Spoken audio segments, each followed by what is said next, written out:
We'll improvise. Mamma mia! I'll warm up the crowd.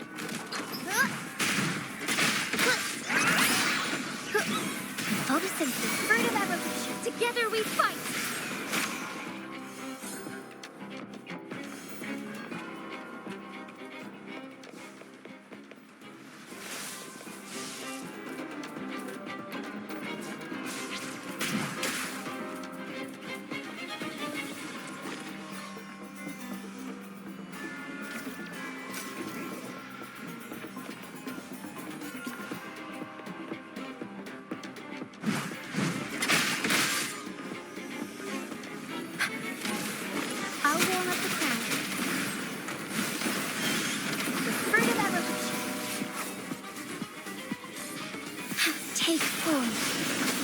Wonderful sound. Mamma mia! Tacit discords. Watch out. What? I can't control my forte.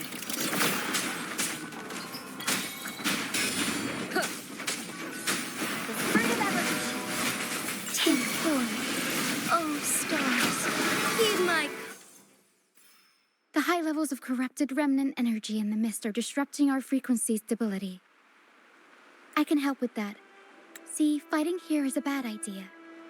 Let's just try to avoid any threats for now.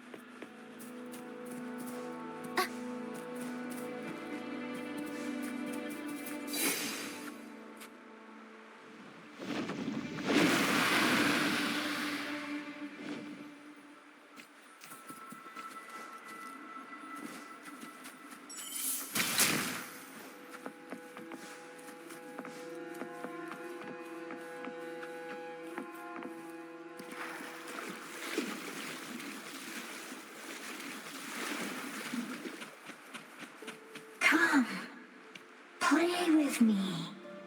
Look for me. Don't worry. They're just reverberations. Potential tacit discords in the making. Some of them are actually our friends. We can follow them to find our way out. Come, play with me. Look for me. I'm here.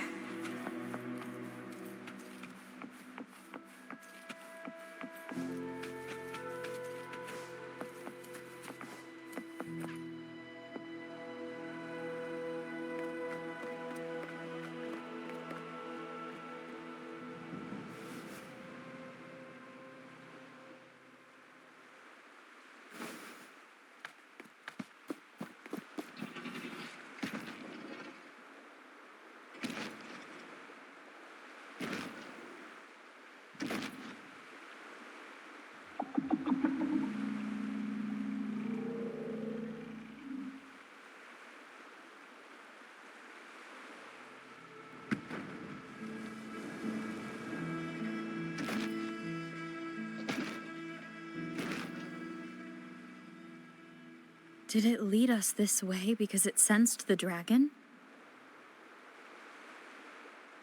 Possibly. Phantoms are sensitive to frequencies, so navigating the mist is second nature for them. The game isn't over. Here, come quickly.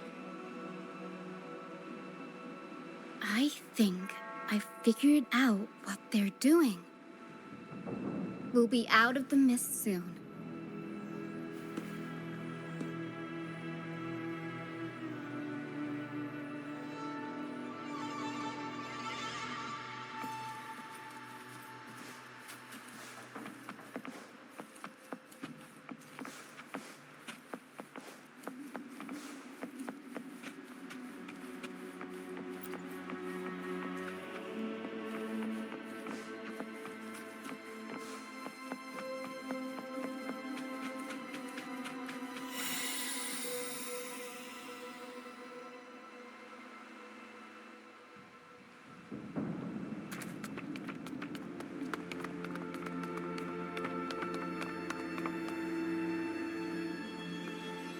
Ah, Roccia, you found me.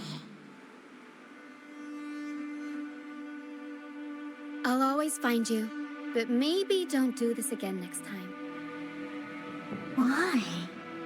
Isn't this your favorite game? I wanted to play with you. I know, but as your friend, I worry about your safety. My friend? Excuse me. Are you Roccia's friend?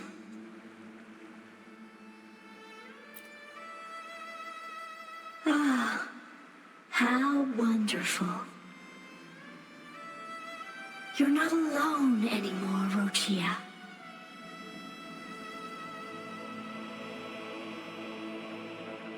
Yes, I have friends now. I'm so happy for you. All is well. Fly, fly to the high heavens. We are born free, and our souls will soar even in death.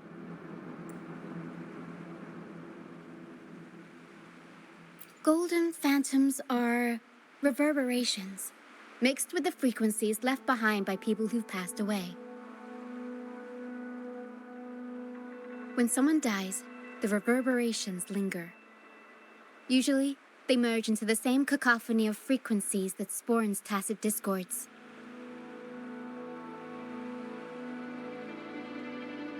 But sometimes, a trace of their final will remains, and the mist shapes this into phantoms.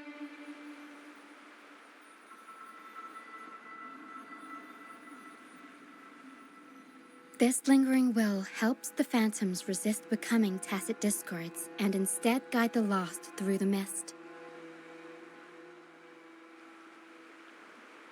If the mist clears, they'll vanish. If the mist lingers, their fate is sealed. It will only be a matter of time before they merge with other reverberations and become tacit discords.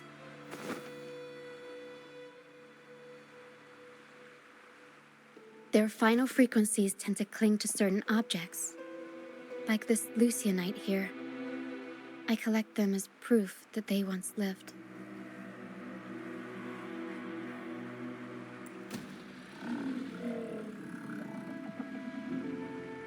Otherwise, the dragon will devour every last trace of their frequency. The mist is thinning. That stranded ship ahead looks like...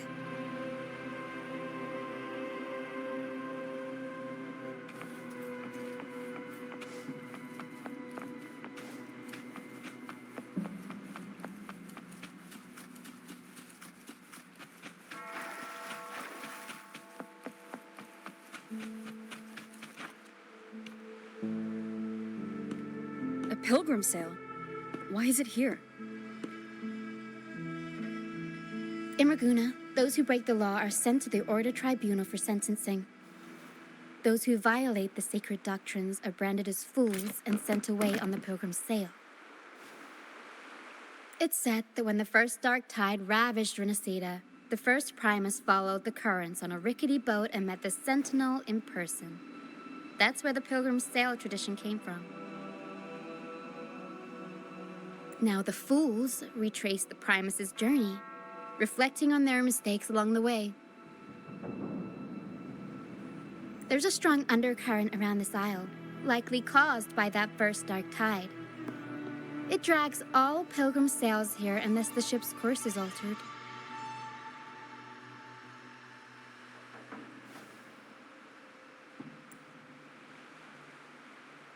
No reverberations on the ship, nor in the mist. The people must have escaped. But with the mist this thick, we need to stay on guard.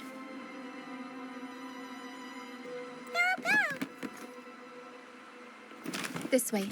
Head to the lighthouse. I hear the sounds of fighting. Watch out. tacit discords are gathering.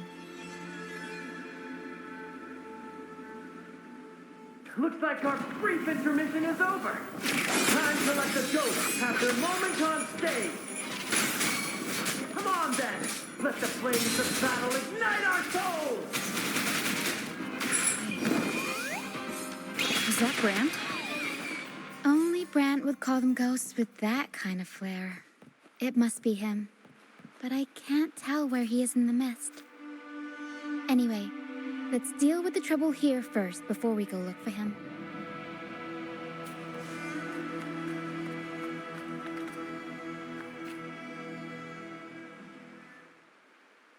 The show's over, ghosts.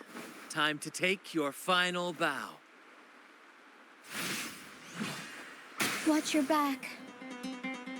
A marvelous shot. You've earned your stripes, first mate.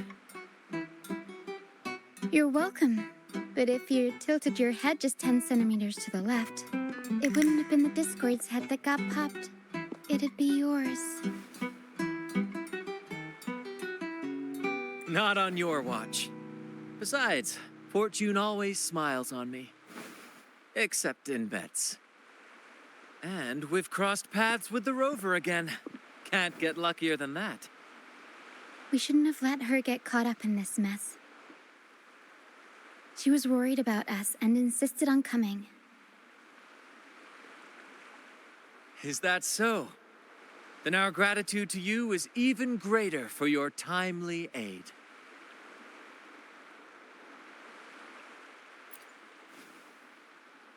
To find the brightest truth, one must delve into the deepest shadows. Such bravery deserves to be hailed, my friend. Where is everyone on the Pilgrim sail? I was patrolling the coast earlier when I saw their ship drifting into the mist. Time was against us, so I departed alone without alerting the crew. Thank you. Don't be afraid. You're safe with us. You've got some skill, you know, holding your own for so long in a trial against the tacit discords. Trial? I don't buy into the Order's nonsense. I've worked hard all my life and stayed true to the Order's teachings about forsaking earthly pleasures for divine favor. And what do I get in return? Heavier taxes. When pirates ransacked my merchant fleet, leaving me with nothing, I turned to the Order for help. They said it was a divine trial and left me to rot. I stood before the Sentinel statue, asking if my suffering was really their will. But all I got was silence. Why should I wait for peace in the afterlife when I could be living for today? How is that a crime? As for salvation, I don't believe in it. And I certainly don't need it. Here's a proposal. How about joining our troop? We are wanderers adrift upon the seas. Or perhaps you're more familiar with the name, the Troop of Fools? The Troop of Fools? Could it be? Yes, we are, like you, by the Order's decree, marked as fools. Fools on the pilgrim sail often meet their demise in a storm, or they're swallowed by the waves. Even if they do survive, they still face hunger, thirst, and the unforgiving wrath of nature. Maybe it's luck that brought you here so swiftly, and unharmed at that. Look around. This is all that remains of the pilgrim's sail. This is always their final destination, where the fools meet their end.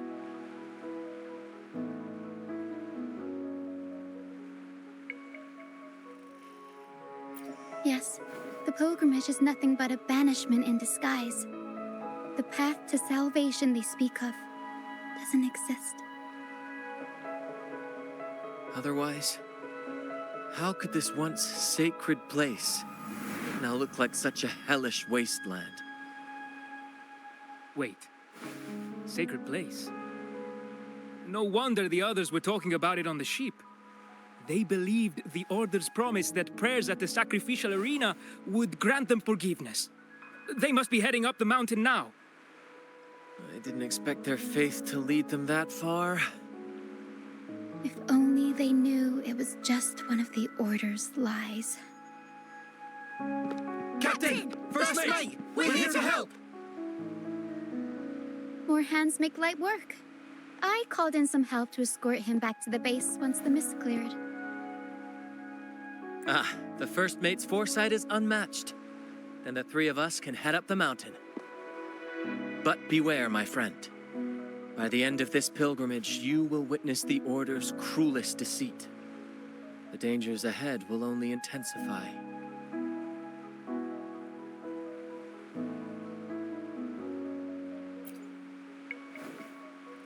Please, save them. I hope it's not too late. Don't worry. There's more to our troop than you think.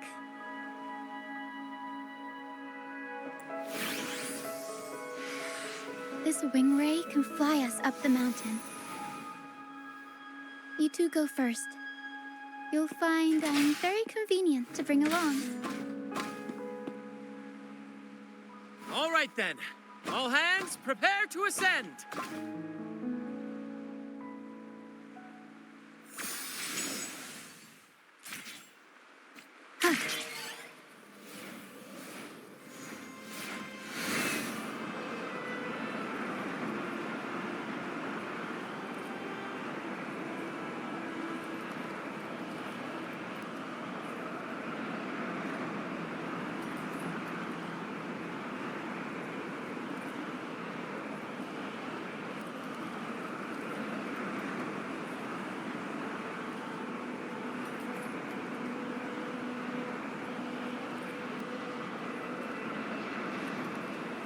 Tacit discords incoming. Stay alert, everyone.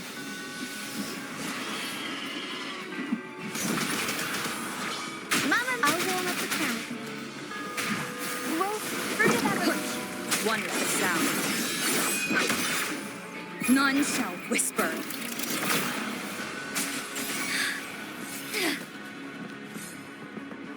These are human footprints. Looks like they're heading to the arena.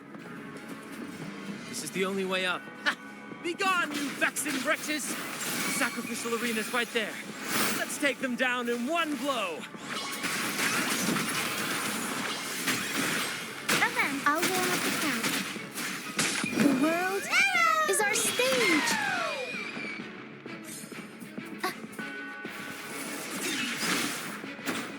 Wonderful sound.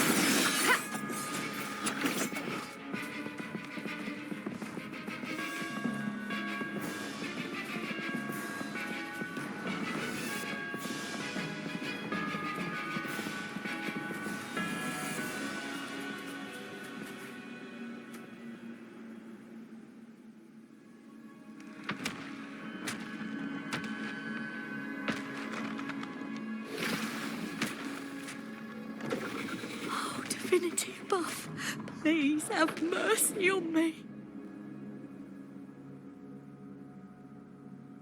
Is this some kind of test for me?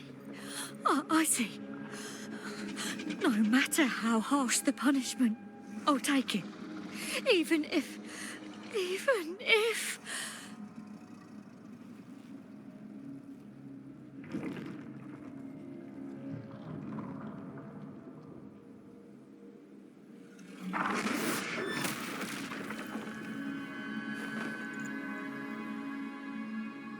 Even if it means death? We've never done anything that warrants paying with our lives.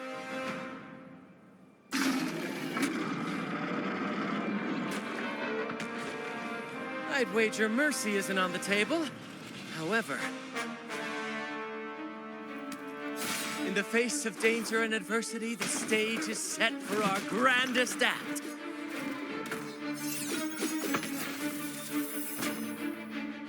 Brant, you handle the tacit discords. I've got the dragon. Of course. But with all due respect, shouldn't the captain be the one giving the orders? Just playing to our strengths. Take it, or I'll spill the beans about your wine stash.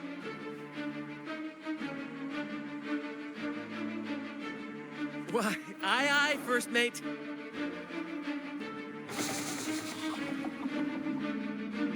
It's time to pay for what you've done, Dragon of Dirge.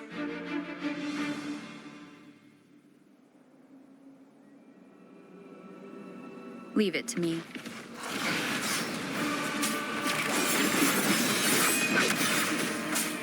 Check. Arrow stunt. I'll ram up the crowd. Roll for me. Fruit of evolution. Take form. Oh, stars. Heed my calling.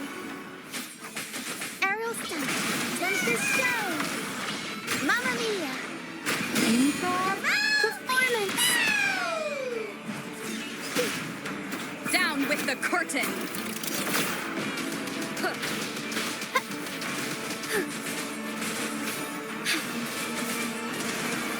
Fluorescent shadows. Take forth blessed ends.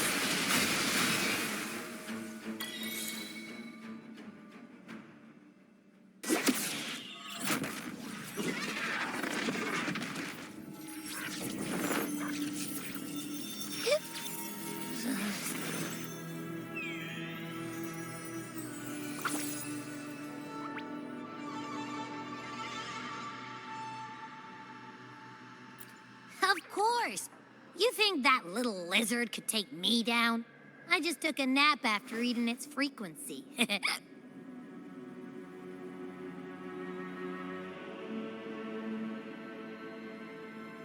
But seriously, that was close. The fire it breathed almost singed your hair. Good thing I was here to back you up. As soon as I realized it was a tacit discord, I went for it and ate its frequency. Piece of cake. But I gotta say, it was a pretty hefty bite. I swear, I chewed it up, but it was hard to swallow. It wasn't the taste, you know? More like my digestion's been a mess lately.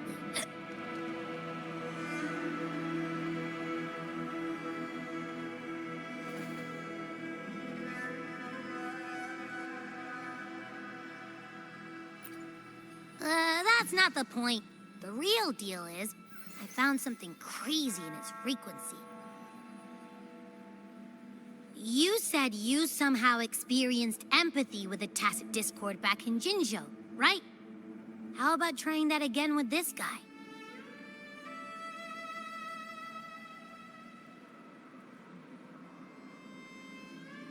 Trust me, this could be our big break.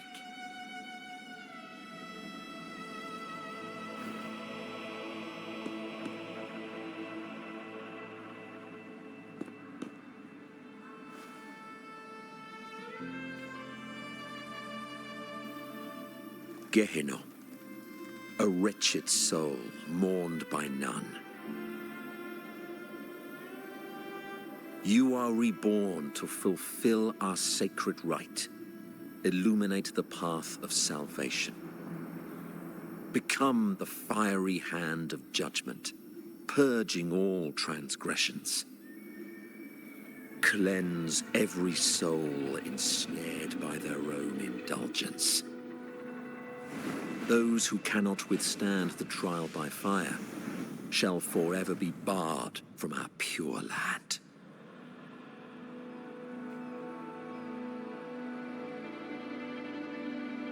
See? I wasn't lying.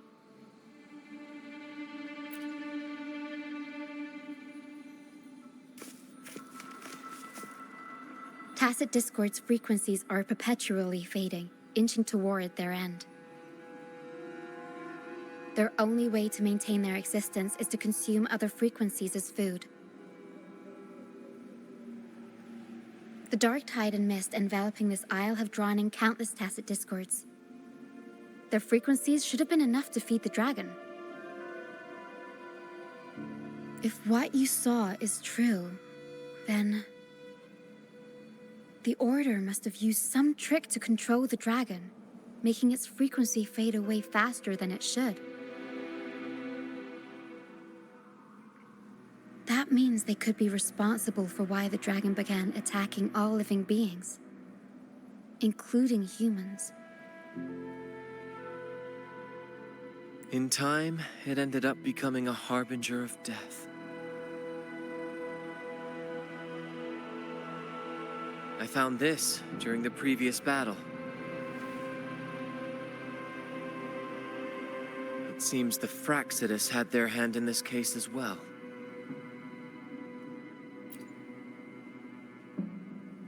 So you know them too. Seems we have much to discuss. Our troop usually earns a living by performing on the nearby islands. Sometimes we take on escort missions for merchant ships as well. That's how we first got acquainted with the Fraccidus. At first, they were just lurking about, raiding ships.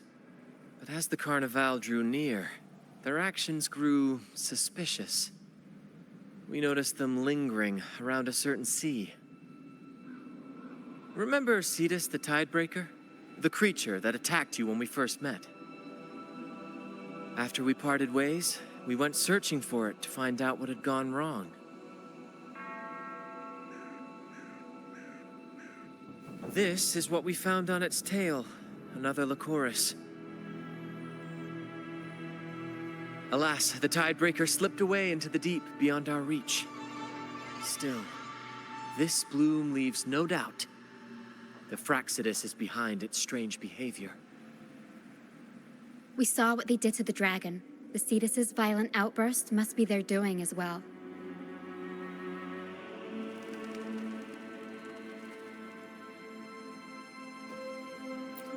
They say the carnevale is a ceremony to resonate with the sentinel. Those who claim the laurel may be graced with a miracle, a direct communion with the divine. At first, we thought you were merely a curious traveler, intrigued by the carnevale and our sentinel. But now, seeing how far you've come, there's more to your quest, isn't there? Our troop has always sought the laurel, and we won't sit back while others threaten the carnevale. If they're your foes, then our paths align. Remember I mentioned one of ours who once claimed the laurel? He wasn't with us when we first met. But once we reach our base, you can speak with him about the Sentinel. It won't be long now. After such an adventure, a well-earned rest awaits.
Here we are, ladies and gentlemen. Allow me to present to you our sanctuary, a haven for all the surviving fools at the edge of the world. It is, my friend. We built this place from the ground up, and I dare say it's a triumph worthy of the ages. The mist does shield us from the Order, but it brings its own set of problems. Precisely why we must tackle its effects without delay. By the way, if you'd like to speak with Mr. Bardolino, our laureate, You'll find his tent deep within the base. Feel free to talk to the others while we handle our tasks. We'll catch up once we're done.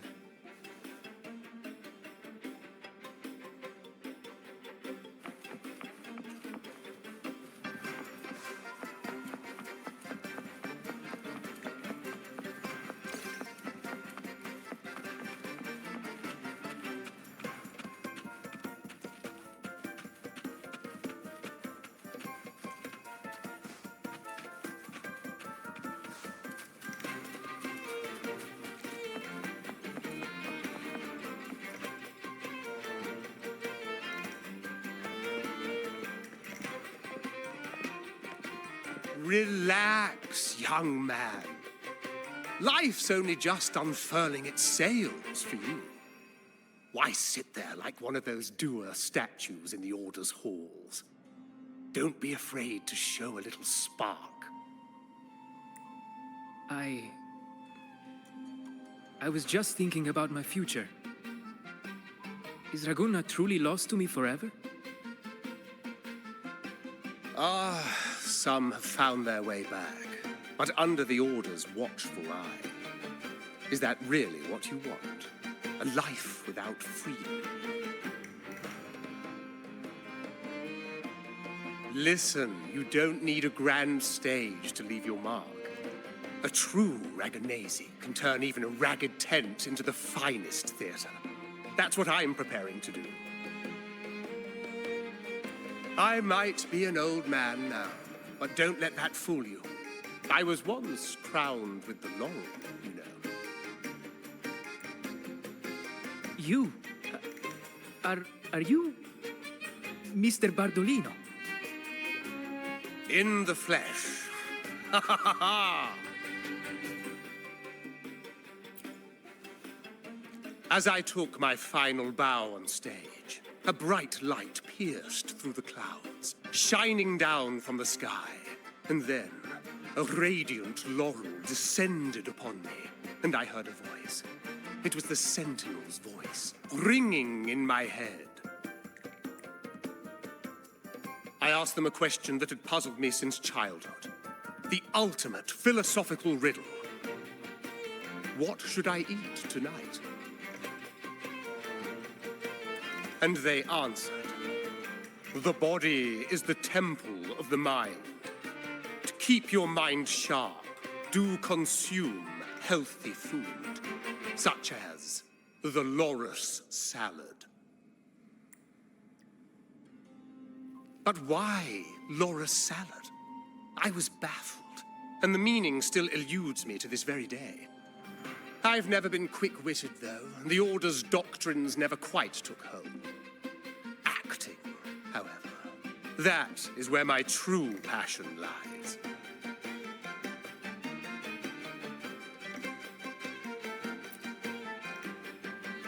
But why did a blessed laureate like you get banished by the Order? Back when I won the laurel, Raguna was led by the Holy Maiden. She promoted all sorts of grand celebrations during the carnevale, an unceasing tide of revelry. Stages sprang up on every corner of the city, performances dancing through the streets, and shops adorned in vibrant hues. Even on rainy nights, you could still hear music playing in the square. Some performers wove their critiques into their acts. Sharp as she was, the Holy Maiden noticed. She refined city policy with each whisper of dissent. Those were the golden days, my friend. The Holy Maiden once said that if she were to leave this world, she'd want no majestic tomb or solemn funeral, but the grandest carnevale as her final farewell. And then, she really did leave us. The current Primus took her place, and in the name of mourning the Holy Maiden, issued all sorts of bans on the carnivale. But is that really what she would have wanted? The Order's grip tightened, and the carnevale performances were reduced to dull, monotonous shadows of their former selves. One year, I strung a wire from a gondola to the top of the clock tower in Liberty Square, and another from the tower to the Thessalia's mansion. Then, I disguised myself as one of the LaGuardia to fool the acolytes, and climbed to the roof along the wire. Midway through the Order's performance, I hopped on a wing ray with a cloudcaster, showering the entire city with flowers. Yes, it was a magnificent sight. The wing ray soared higher than the acolytes could reach. They couldn't do anything but watch golden pink petals rain from the sky for 3 whole days. They struggled to clean up the flowers from the streets, and it took a downpour to wash them all away. That cloudcaster, adapted from a music van, became the prototype for the one we use on stage today.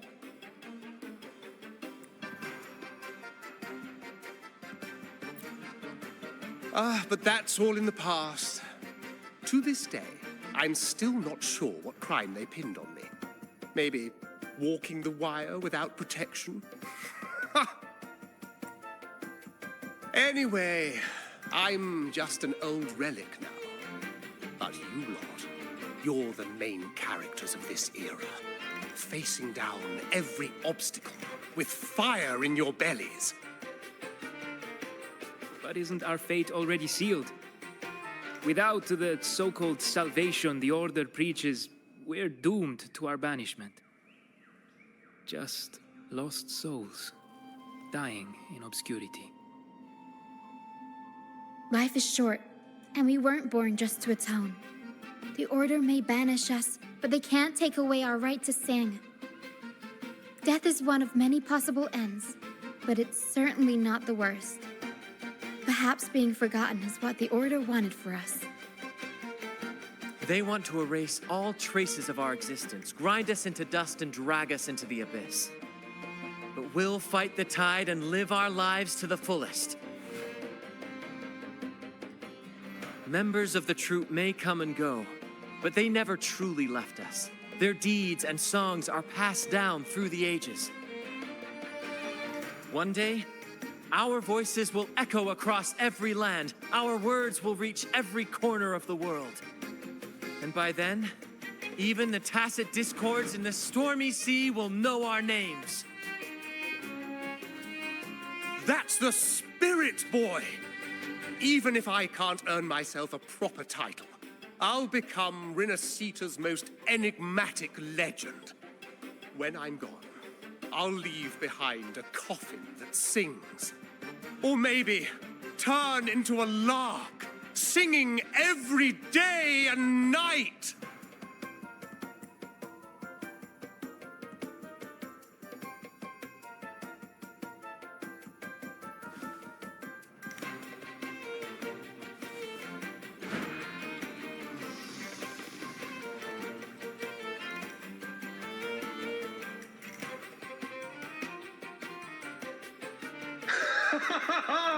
What say you, Brant?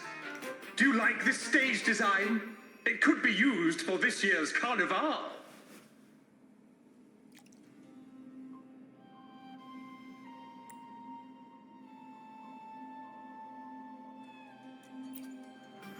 Our little chat reminded me of those good old days. So why not relive that scene I just mentioned? I still remember that famous line. Even without wings, we can still soar to the heavens.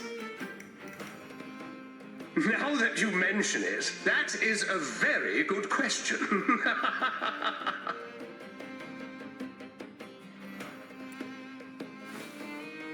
Please don't mind him. We like our performances big and bold, after all.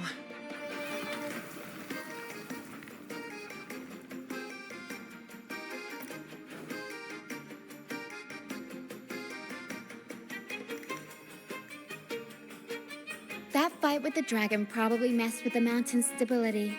If Bartolino keeps moving around up there, it could get dangerous. We need to find a way to get him down, and fast. We might need your help with this. Tara should have some useful items in her box.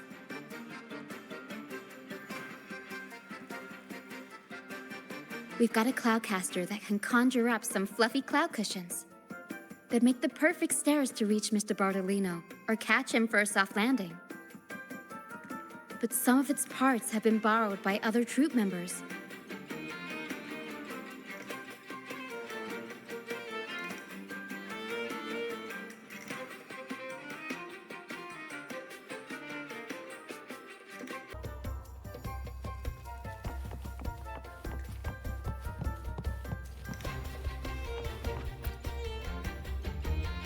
Sailors cheer as hearts ignite. Soon we'll break these chains so tight.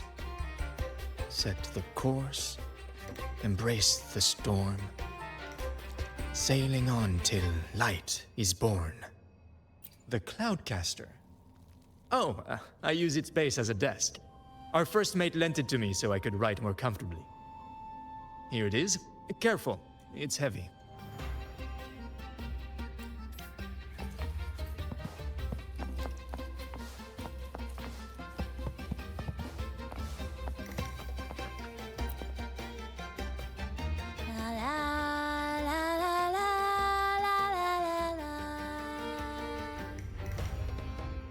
I'd rather be a wild flower, ignored by all in my own power, than a rose that bends and sways, bathed in grace, but lost in dismay. Isn't it obvious? I'm practicing for the carnevale. I'm the troop's soprano and helmswoman. Steering Rinascita's echo ship isn't just about strength. It's about resonating with the echoes. After years at sea, I've learned that some echoes are sensitive to our songs and will react to them in different ways. The Order warns of sirens lurking in the stormy sea's mists, but they don't scare me. I'll show them who the real siren of these waters really is. I'd rather be a wild flower, ignored by all in my own. Who knows? Ask the Order and they'll give you 100 reasons. I can't even remember how long I drifted on that pilgrim's sail, but the troop found me just in time and took me in. What's past is past. It's the present that counts. Let go of the bad days and enjoy the moment. This is the way to live, I'd rather be a wild flower, ignored by all in my own power, than a rose that bends and sways, bathed in grace, but lost in dismay. Cloudcaster. It does ring a bell. Here, the resonance unit. It helps me find the right pitch and rhythm. Works like a charm. You should give it a try too.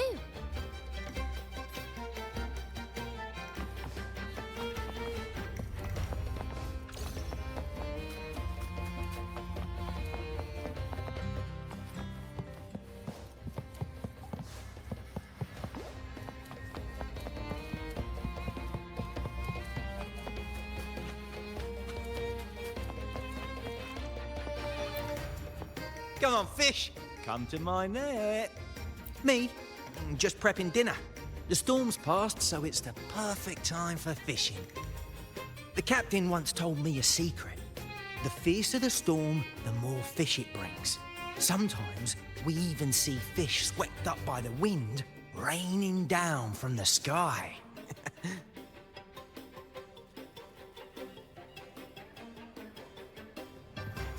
Usually, yeah. But when we dock on an island, the captain and first mate will buy some other food from the locals. Come on, fish! Come to my net. Back in Raguna, I was just a fledgling fisherman when I accidentally caught an arasti.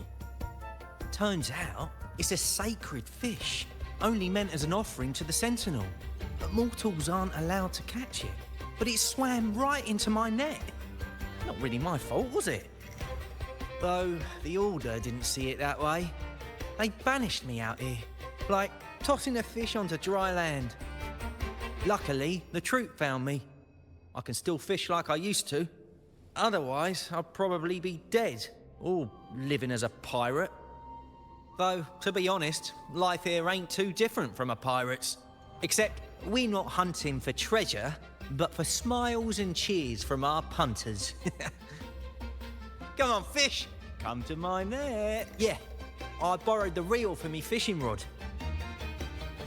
We scavenge all sorts of stuff from the beach and fix them up as needed. Nothing goes to waste. Don't be fooled by appearances. This stuff can be pretty versatile. Good. We have all the parts now. Time to work, Pero.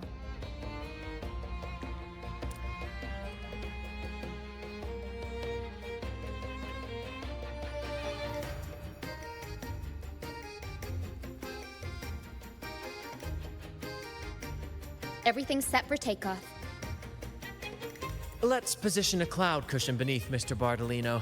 Then we'll pop the balloons and bring him down safely. Although we might need a bigger cushion. The Cloudcaster's resonance unit responds to song. The louder our singing, the more powerful the effect.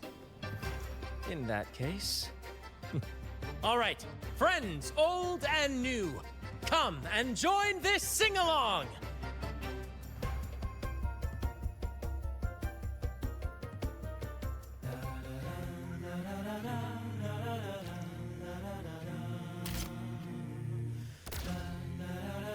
Bullseye! Almost done.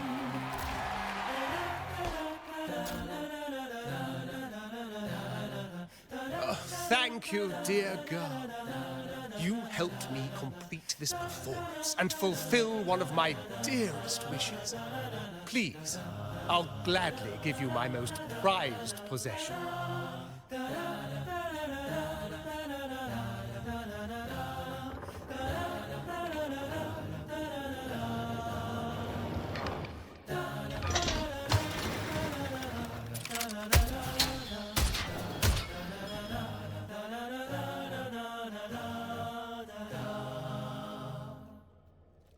Apologies for my late arrival to such a magnificent performance. Did I miss anything? Oh my, oh my. What an honor to witness the beauty of our generous benefactor. Thank you, my lady, for rescuing this humble soul in this moment of need.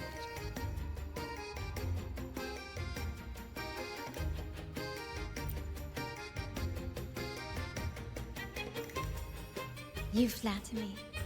The family's protection extends to all who stand by us.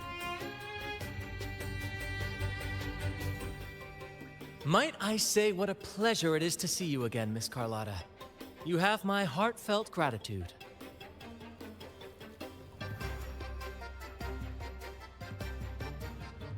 Is everything going smoothly with your family, Miss Carlotta? Yes, thank you. The Order's scheme was uncovered as planned. Uncle Capilet was rescued, and Grandfather has handled the rest. I still owe you thanks for improvising with me in front of that priest.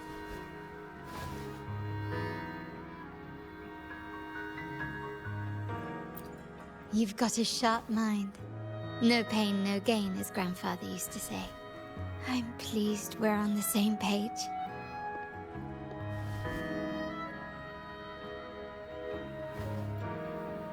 Your kindness is much appreciated. The Montellis won't forget this. In return, I'll share everything I know.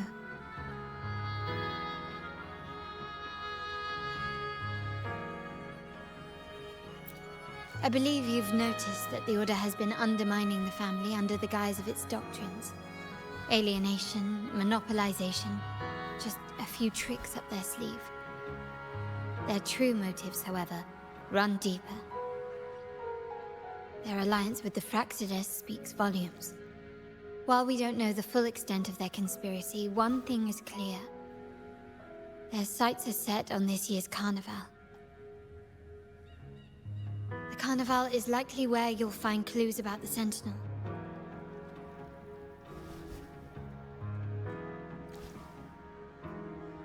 Legend has it that the Sentinel, Imperator, has been secluded in the heavens, cut off from the mortal realm. The last record of the Sentinel is from the carnevale a decade ago.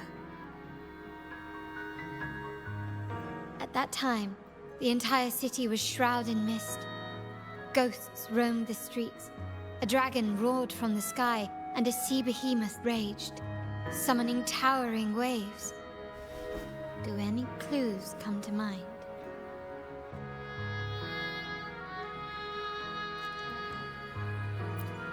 The mist might be coming from the remnant clouds in the Nimbus Sanctum. Lorelei has the power to purify and control them, but the Phraxidus interfered. Remnant clouds corrupted by evil will disrupt Echo's frequencies. If the mist had spread to the city, it would have stirred the echoes into chaos.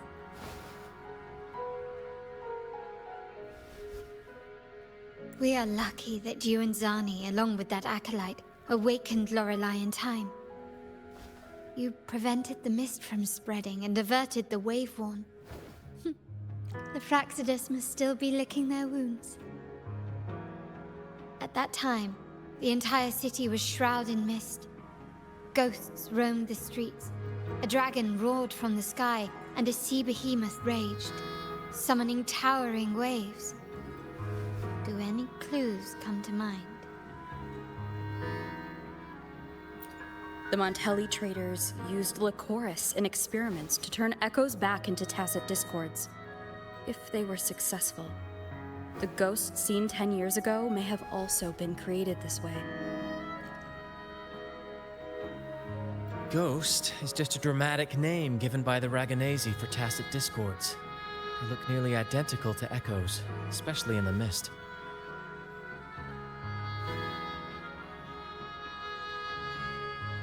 With your help, Grandfather has thwarted their plan. No corrupted echoes will appear at this year's carnival. At that time, the entire city was shrouded in mist.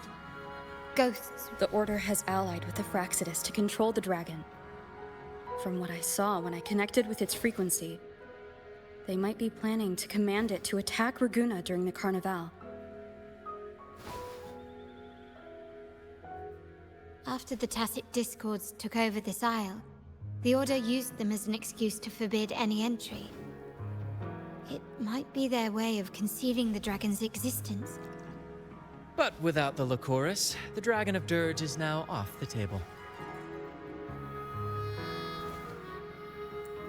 At that time, the entire city was shrouded in mist. Ghosts roamed the streets. A dragon. Remnant clouds spreading, experiments to turn echoes, and the dragon's manipulation. The Order plans to recreate these disasters at this year's ceremony. The Order and the Phraxidus are allies.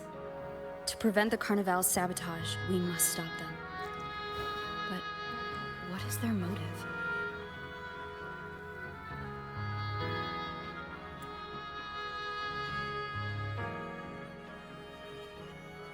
The Primus called it a divine punishment, and took the opportunity to appear as a savior. A perfect way to build legitimacy. The Order relies on the people's faith in the Sentinel. With the Sentinel's 10-year absence, faith in the Order has waned. They must be desperate to restore that trust. It is for this reason that the Order has been forced to revive the festival. Let's consider the implications. If the Carnival proceeds unhindered, how would it affect the Order?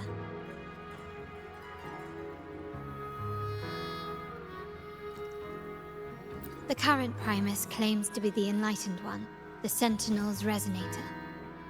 However, based on the prophecy we found in the ruins, this role is meant for the young maiden who is destined to heed the divine oracles during the Carnival. The Carnival is the only time humans can directly communicate with the Sentinel. Normally, it's the Primus who conveys the Sentinel's words. A successful carnival offers a chance for citizens to meet the Sentinel in person. But for the Primus, and possibly the Order, it poses a threat if they've been fabricating the oracles. To sabotage it while still maintaining their authority, they partnered with the Fraccidus. The Fraccidus will cause chaos during the carnival, and the Order will swoop in as the saviors, restoring public trust just as they did before. So far, you've helped us crush 3 of their schemes, but one remains.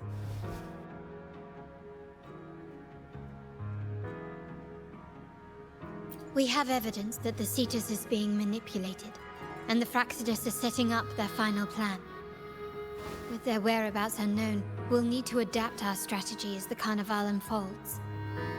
From what I've noticed, you're not one to act passively or pin your hopes on others. You prefer to strike first and steer events in your favor. Winning the laurel might give you the chance to talk with the Sentinel. The Sentinel's resonator may also be present, so...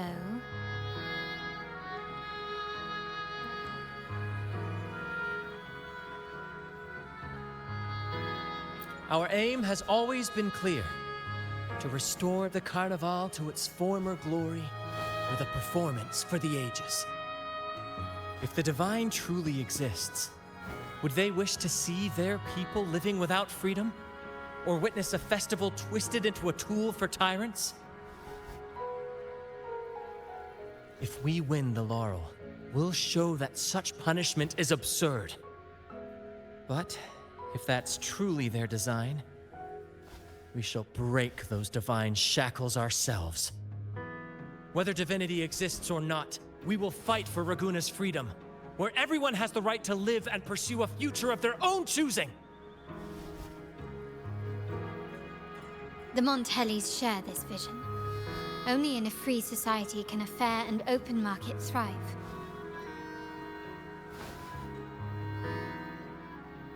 However, the troop alone is too weak. The family is under close watch and our enemy hides in the shadows. We need your strength to find our way forward. Thank you. I'm pleased we've reached an agreement once more.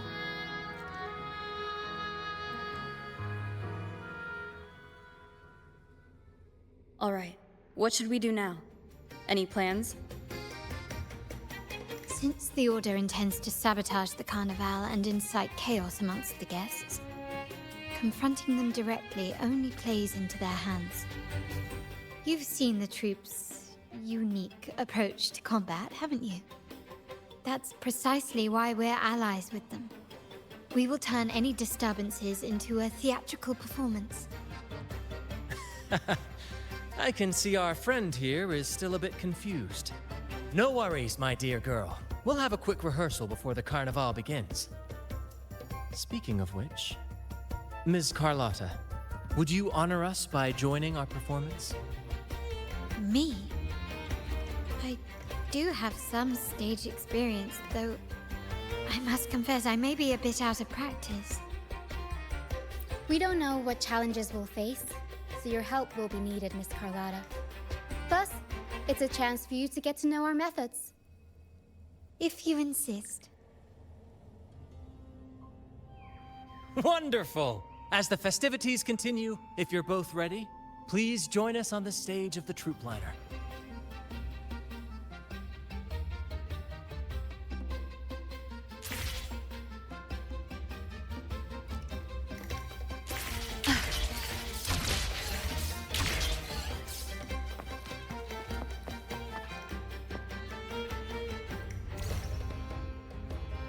Our rehearsals are rather straightforward. No scripts, just pure intuition and our senses guiding us. That's what makes Commedia Improviso truly come alive.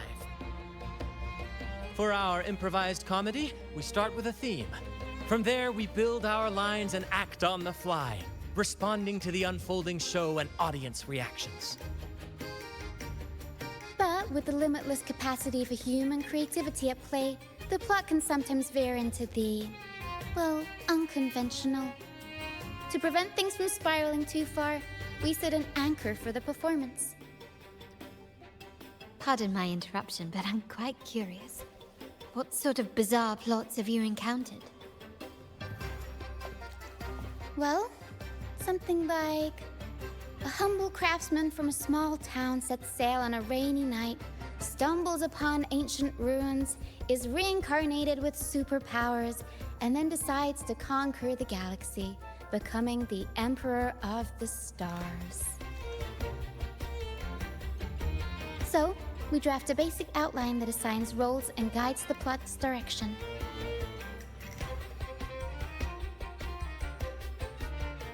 And this time, our outline is: a kingdom is attacked, monsters run rampant, and the Demon King has kidnapped the Holy Maiden.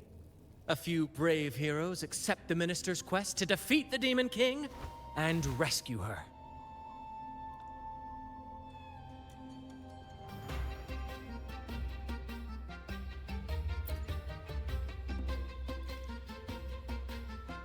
This outline holds special meaning. We want to pay tribute to the play once performed by the Blessed Maiden herself, which was also about a hero facing a Demon King. Good people have their wishes fulfilled, heroes appear in a time of crisis, justice triumphs over evil, and united friends are undefeatable. This is the tale the Blessed Maiden once told, and it's a universal story we want to portray. To me, the world is a stage, and performing is much like combat. Coordinated movements, quick thinking, sharp reflexes, and, above all, trust in your allies. What I'm getting at is that you both are very skilled and capable. We don't have many do's and don'ts. So relax and express yourselves freely on stage. This rehearsal is to help you get familiar with basic stage movements, techniques, and the troupe's style, and to build good rapport. Exactly. I'll handle the stage lighting, Brant will narrate, and the rest will take on the role of the audience. If you're ready, let's begin. Everyone, a big round of applause to welcome the Rover and Miss Carlotta on stage!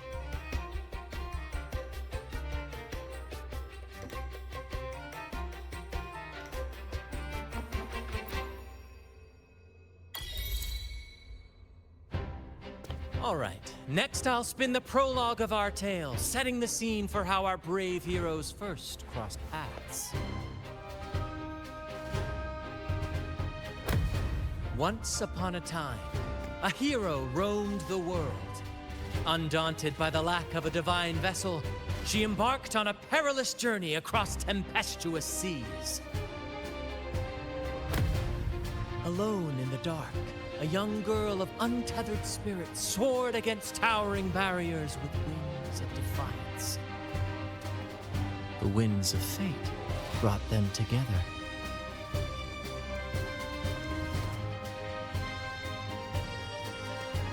As the world teetered on the brink of absolute darkness, they found solace in each other's gaze. Together they became unshakable allies, standing strong against the tides of fate.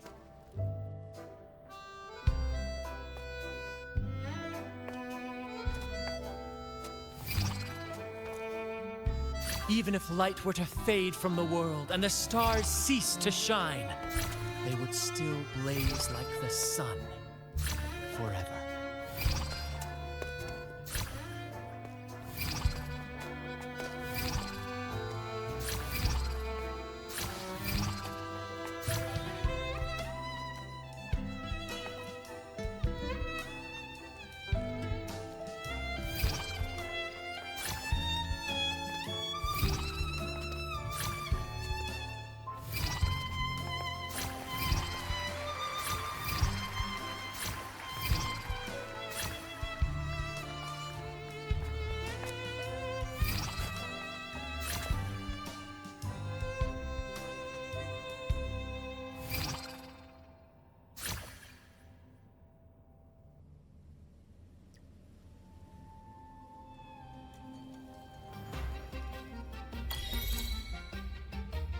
Bravo! Bravo!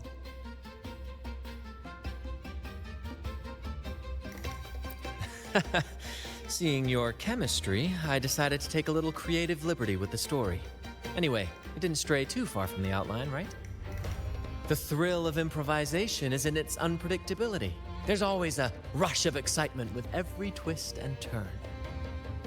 Your movements were seamless, elegant, and powerful.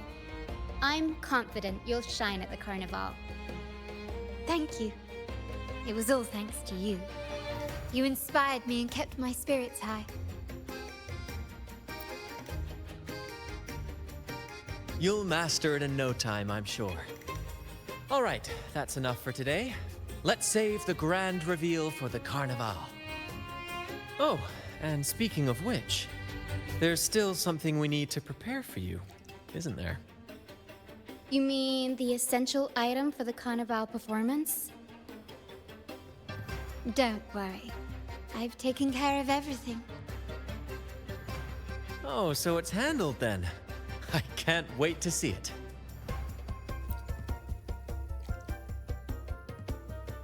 I have a small gift for you. Let's head back to Ragunna together, shall we?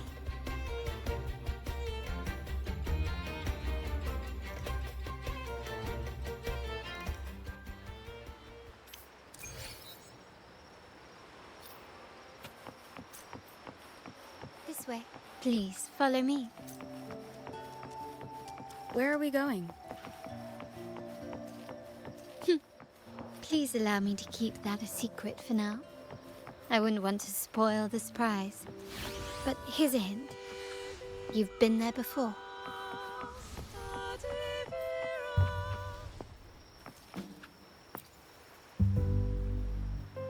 Oh, dear Lady Carlotta, thank the Sentinel you are finally back. I was just about to close up shop to prepare for tomorrow's carnival. You have completed my request, haven't you? Of course, Lady Carlotta. You should have more faith in my skills. Here you are. A small token of my appreciation. Abby, I have something for you as well. Wow, really? I get a gift too? Ha! You're so nice. Ah, so that's why Lady Carlotta was so insistent on using only the finest materials and meticulous craftsmanship for this piece.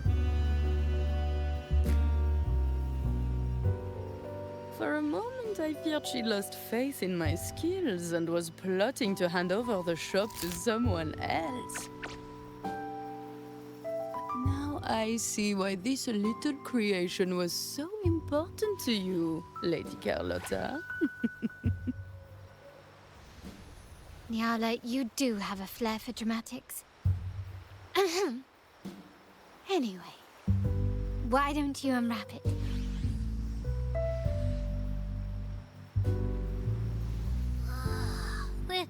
This is... I took the liberty of having Nyala custom make this mask based on my impression of you. I hope it suits your taste.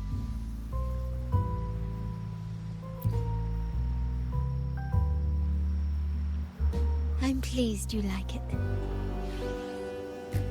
The carnival is a splendid reverie, and the mask is its passport. May it help you navigate the carnival with ease, and let you enjoy it to your heart's content. We will, for sure. May I take a bit more of your time? Walk with me through Ragunna tonight. I have some additional information to share with you.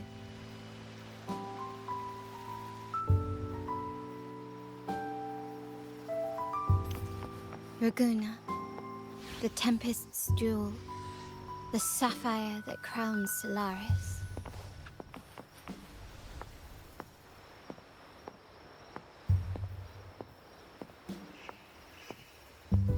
The waters of Ragunna serve as a mirror, reflecting the countless faces of this city, much like our own reflections.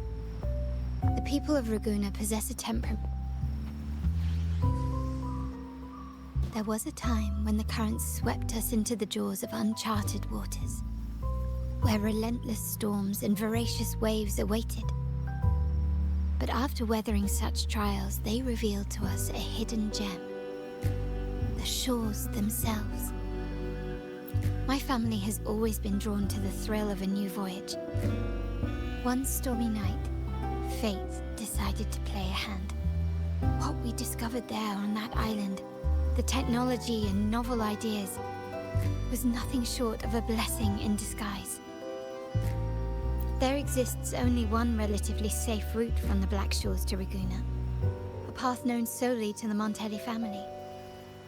As long as you stayed on this course, you were bound to encounter the troop. My family has always been drawn to the thrill of a new voyage. One stormy night, fate decided. Exactly. When we heard the Black Shores were hunting for a legitimate entry into Raguna, I thought, why not bring them into our little venture? Hence the invitation. My family has always been drawn to the thrill of a new voyage. One stormy night, fate decided. Our intentions might not be as grandiose or ominous as you think. We seek liberation, and to achieve it, we're pursuing the truth behind Rinascita's origins.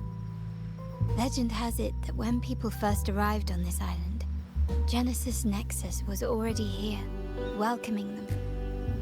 The prevailing belief is that the Sentinel gifted us this technology, and despite nobody ever seeing the Sentinel in person, we talk with them through supposed telepathy. Notice anything strange about that story? Terminals conjure up echoes, and the Genesis Nexus allows the Raganese access to common echoes. If the Genesis Nexus was present when the first settlers arrived, who built it? And really, if no one's ever laid eyes on the Sentinel, how can we be so sure that statue really represents them? It seems to me the Order might have spun us a tale, hiding the true origins behind their grand myths. No, we have no ambitions to rule or to renounce our faith. And really, this city should not be ruled by any one entity. The hour grows late. I have arranged accommodations for you at Palazzo Grotta in the south. Let us walk there together, and I can share a story along the way. Think of it as a bedtime tale. I learned it from the troop. It's about Fleur de Lis, the Blessed Maiden. Once, the Blessed Maiden was just a simple peasant girl. During the Sentinel's gratitude rite, the young Fleur de Lis managed to sneak past the guards and drink the sacramental wine. Every drop. Perhaps it was the intoxicating wine in Eggletown, or simply her lack of experience with spirits. But she soon found herself quite drunk. Swaying on her feet, she ascended the ceremony's grand platform, lifted her threadbare dress, and began a rather ungainly dance. Seizing the sacred horn, she played a carefree folk tune, dodging the guards and weaving through the crowd with surprising agility. Remarkably, the crowd, as if drawn by an unseen force, followed her lead, transforming the solemn ceremony into a wild parade of cheers and revelry.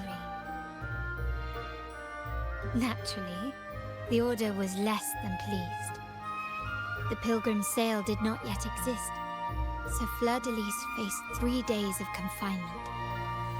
During that time, she used her prison walls as a canvas. That unforgettable day of disordered revelry left a lasting mark on all who witnessed it. Is it not remarkable? A rebellious girl, chosen by the Sentinel to become the Blessed Maiden, the Sentinel indeed permitted such a girl to serve as their spokesperson, it suggests that all this joyous revelry is not something they disdain. Perhaps they too enjoy poetry, painting, tears, laughter, romantic tales of nights, and dancing amidst crowds, much like ourselves.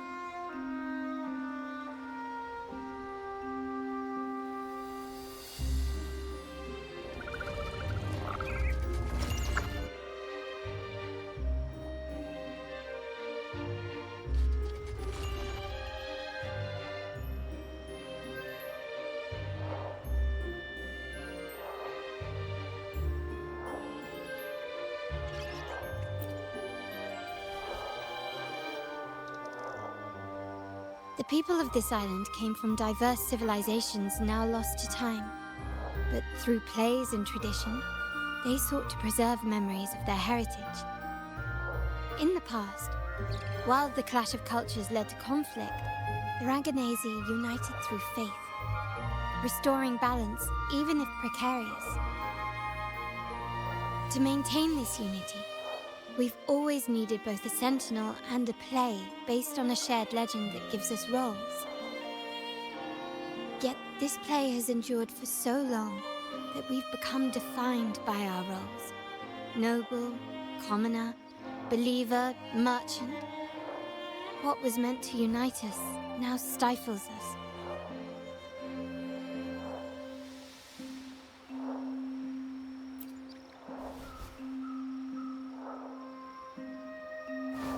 Now, we yearn for a day when we can truly set aside our titles and positions, express our true selves, and join together in celebration.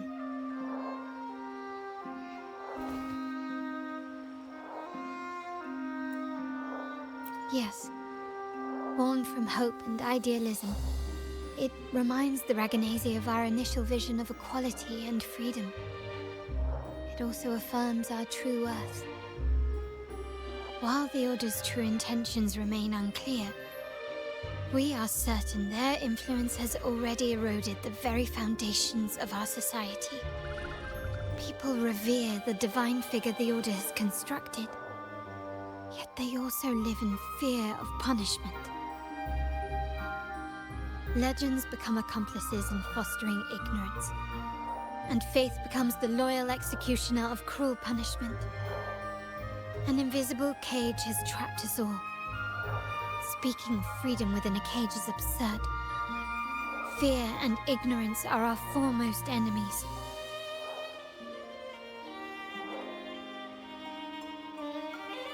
This year's carnevale will spark a flame fierce enough to burn down that cage.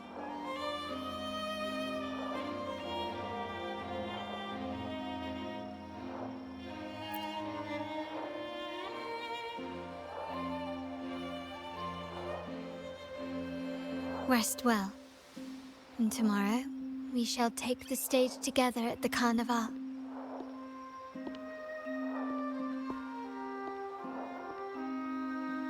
Good night. May your dreams be sweet.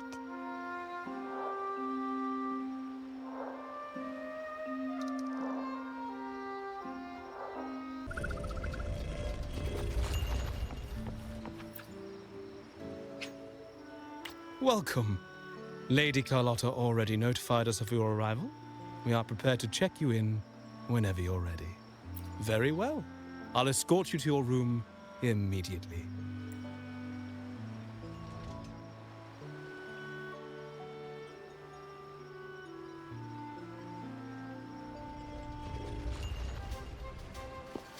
Wow! Is this real? Pinch me! I can't believe how different everything looks. So this is the carnevale, huh? Yeah!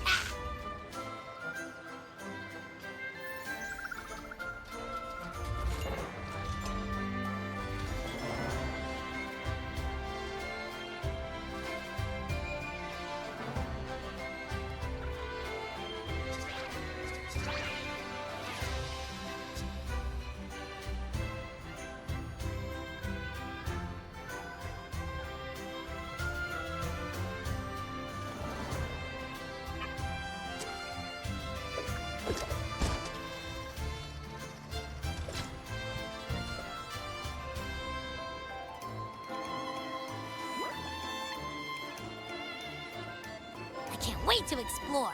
Oh, by the way, it's been a while since we last saw Zani and Phoebe. Wonder what they're up to right now. All right, let's go. We should also keep an eye out for anything unusual along the way.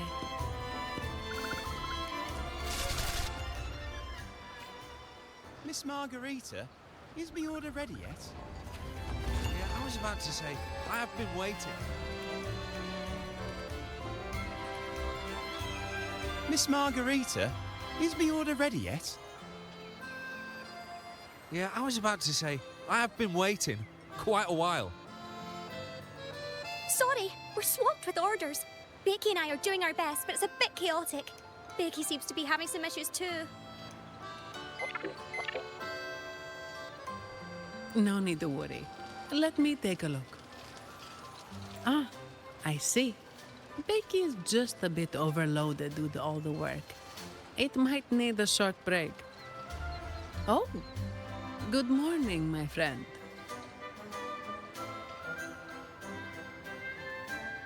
I'd love to, really.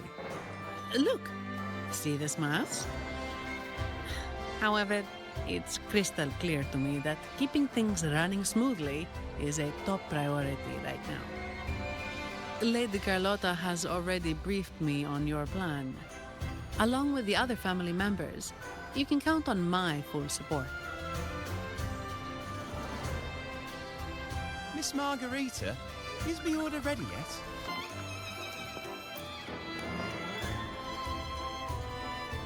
Is that Seamoss from the Pioneer Association?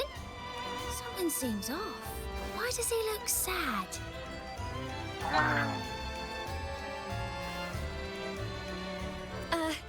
Seamoss has been so busy taking photos for everyone else that he hasn't had the chance to take any himself.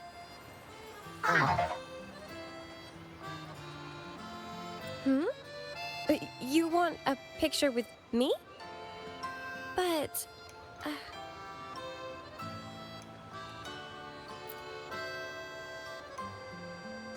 Oh, hello. Well, thank you. Yes, a photo would be wonderful.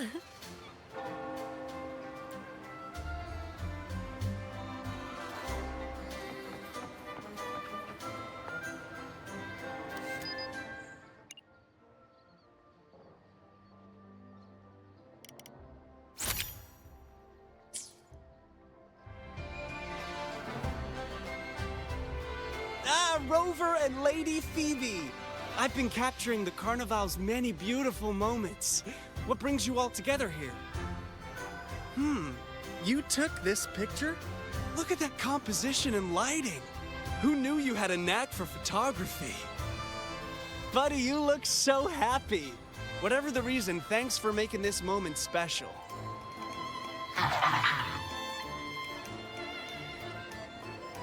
It's all thanks to Rover. She fulfilled Seamoss's wish. Just like us, Seamoss wants to savor every moment of the Carnevale and leave with no regrets. The Sentinel cherishes their people, and as followers, we find joy in witnessing everyone's happiness. But we have our duties, ensuring order during the Carnevale. I'm sorry I can't join in the festivities. I wish you a wonderful time at the Carnevale.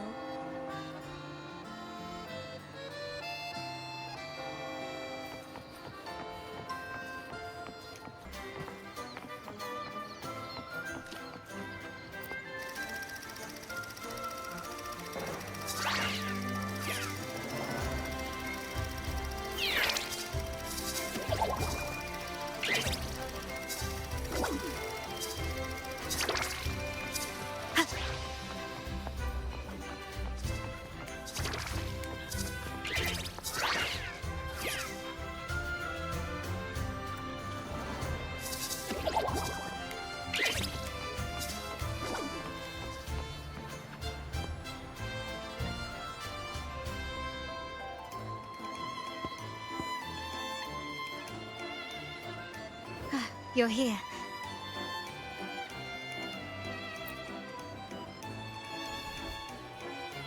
For the Raganazi, the carnival has always been an occasion to revel with abandon. It's what they truly desire.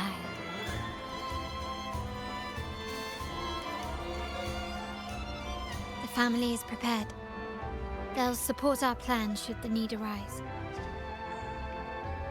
We must remain vigilant. The Fractsidus may be lurking, observing our every move. It's nearly time. The troops should be arriving at the harbor shortly. How do you feel? Ready to step into the spotlight?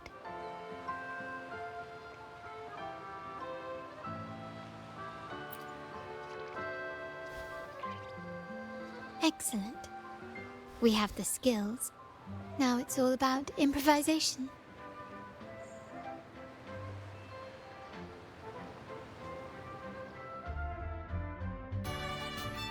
The time has come. Let's go. Let's celebrate together.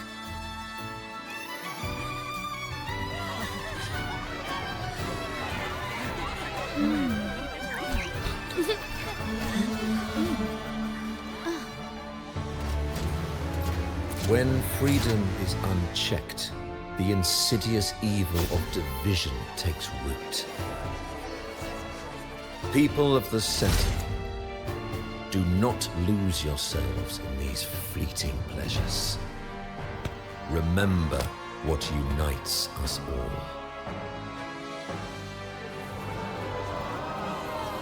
What is that?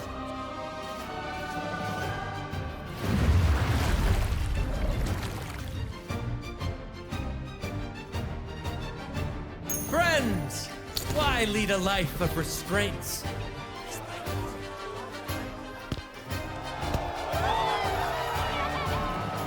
Why not live like there's no tomorrow?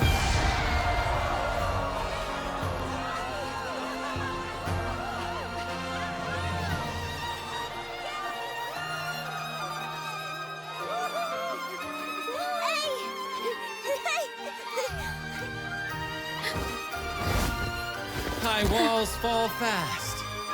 All you free spirits, join us to set sail again!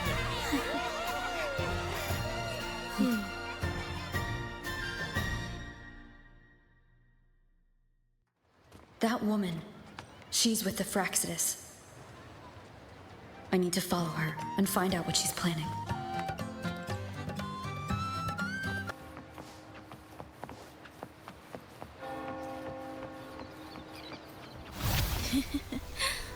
Right this way.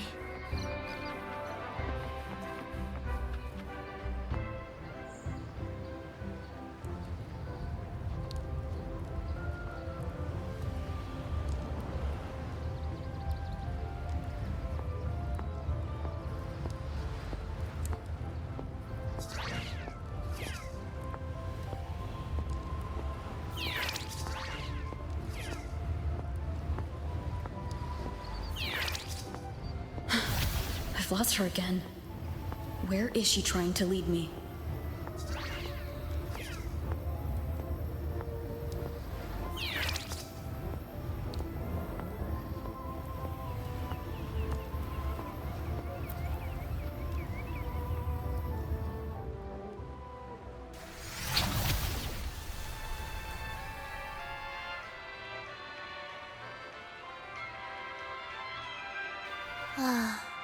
We've arrived. Such a small world, isn't it? Oh, what an honor to be remembered. Let's continue our conversation somewhere lively and grand. A place worthy of the carnival, not some dreary, dull corner. Decadence, indulgence. That's the carnival. A vivid daydream and grand illusion for all.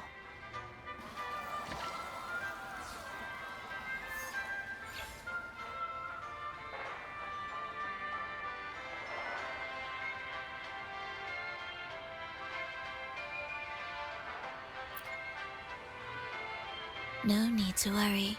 I won't disrupt their little daydream. Besides, we still have business to do here.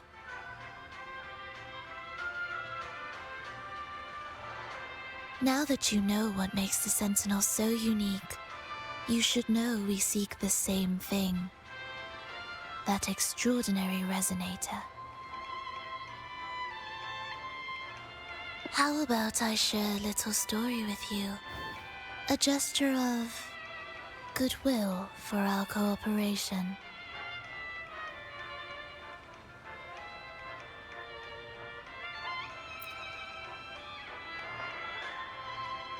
Now, patience is a virtue.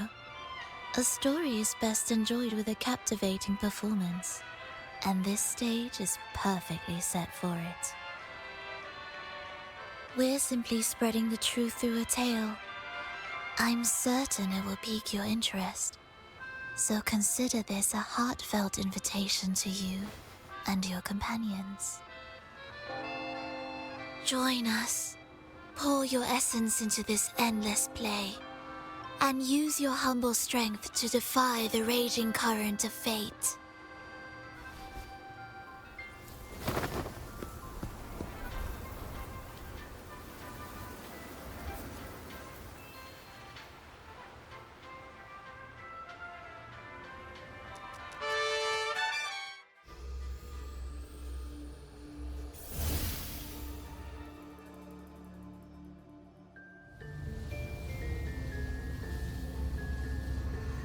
The stage is set, and the curtain rises. Actors, the moment to dazzle has arrived.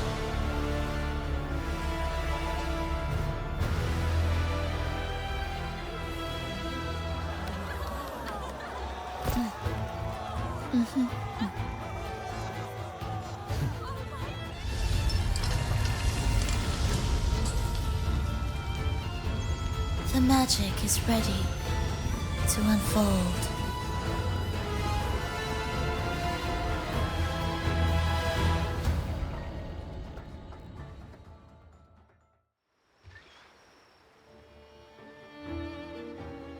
As anticipated, the Praxidus is on the move.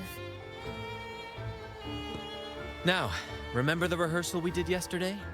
All our preparations have led to this very moment. She intends to use those Lycoruses to summon and control the Tacit Discords. If we destroy the Lycoruses, we can neutralize them. Everyone is in position. We'll manage the West Plaza. Phoebe is stationed at the East Plaza, keeping an eye on things. The main stage is all yours for the grand performance.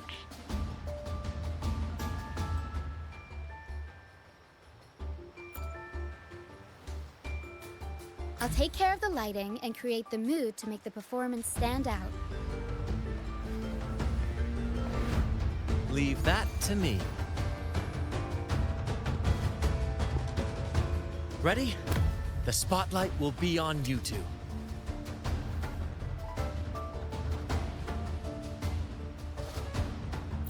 The curtain has been lifted. We can't keep our audience waiting. Then? Ladies and gentlemen, the grandest and most spectacular performance of the Carnevale is about to commence. Let us give a warm round of applause as our actors now take the stage.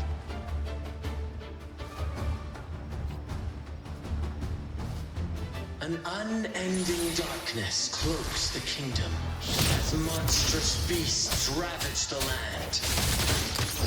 The Holy Maiden has been captured by the Demon King, and chaos descends. But lo, two valiant heroes step forth, accepting the Minister's quest, vowing to vanquish the beasts and rescue the Holy Maiden.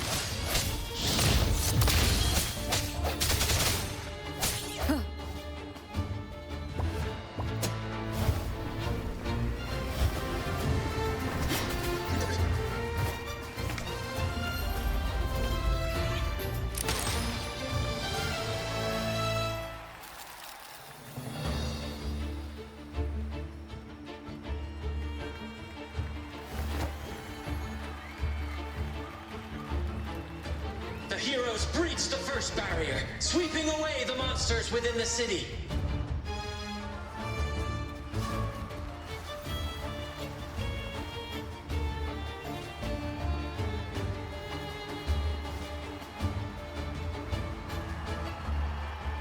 Now, they advance toward the Demon King's castle, where peril awaits at every corner. What trials lie ahead?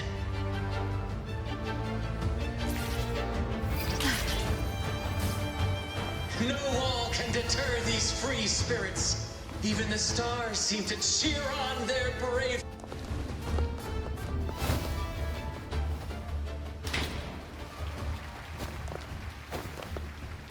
Exercise caution. New enemies have appeared. The Demon King unleashes its minions, long awaiting these audacious intruders.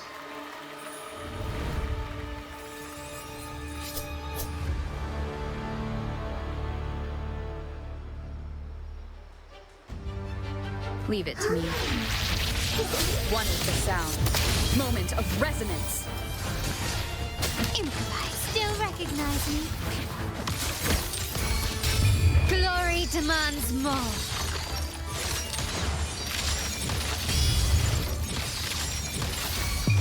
A new era awaits. Still recognize me? Swift and resolute. Don't confront them head on.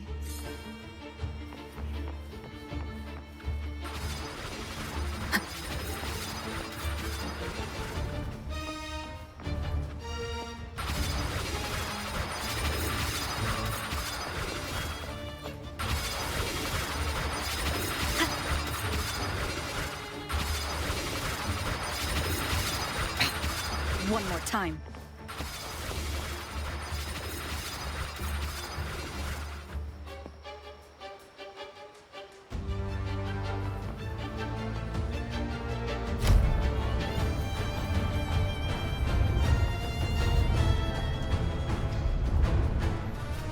They launch a fierce assault, intent on crushing the heroes and grinding them to dust.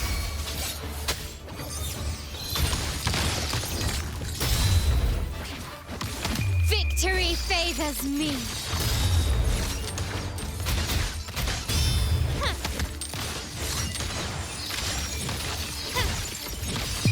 In the name of the Montellis.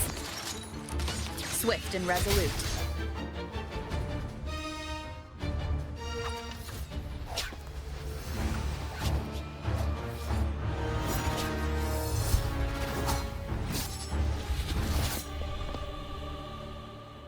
Watch out!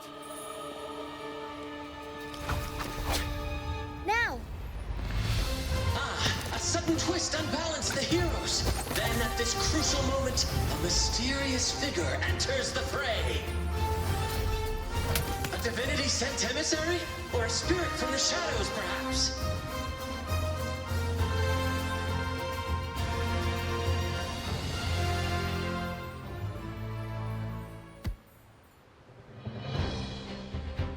She seems moved by their passion and righteousness. See her join the heroes' ranks.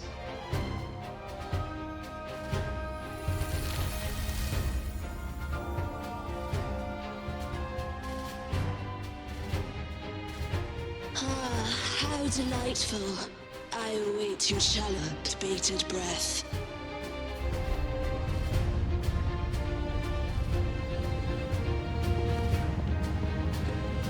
It seems the Demon King anticipated the hero's arrival and has gladly extended an invitation.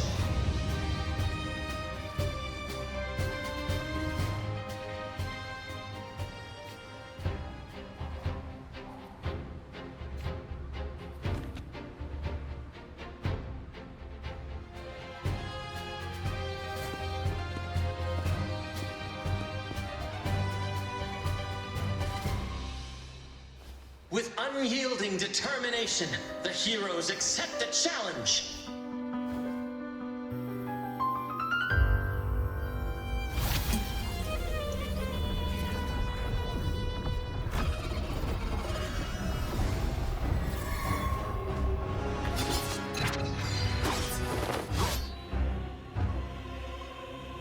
the Demon King reveals itself at last, exposing its hideous visage and sharp fangs. The final showdown is nigh! The Demon King summons its foul army, poised for a climactic battle with the heroes. The victor will soon be revealed. I'll warm up the crowd. Bad timing.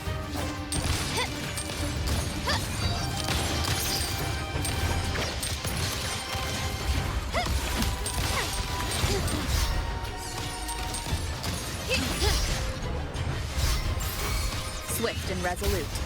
One is the sound. No hesitation. Tornado nuclear. Mamma mia! I'll warm up the crowd. Improv performance. Glory demands more.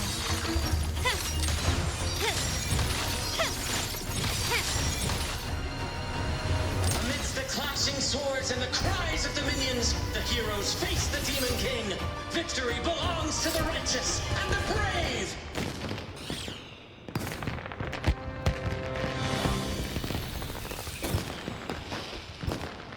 And now, we await the Holy Maiden's return. And so we arrive at the happily ever after, yes? But we do not live in a fairy tale. There is no playwright to script a happy ending for us. What lies behind the curtain is but a cruel jest, a dark satire.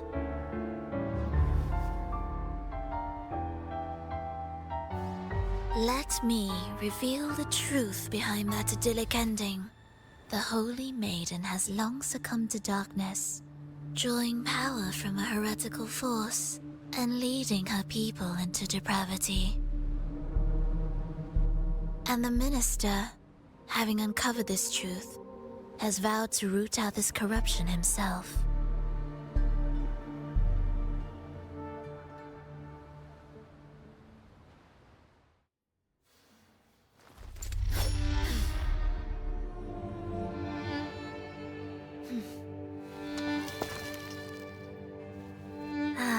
Come now, let us embrace the grand climax of this revelry.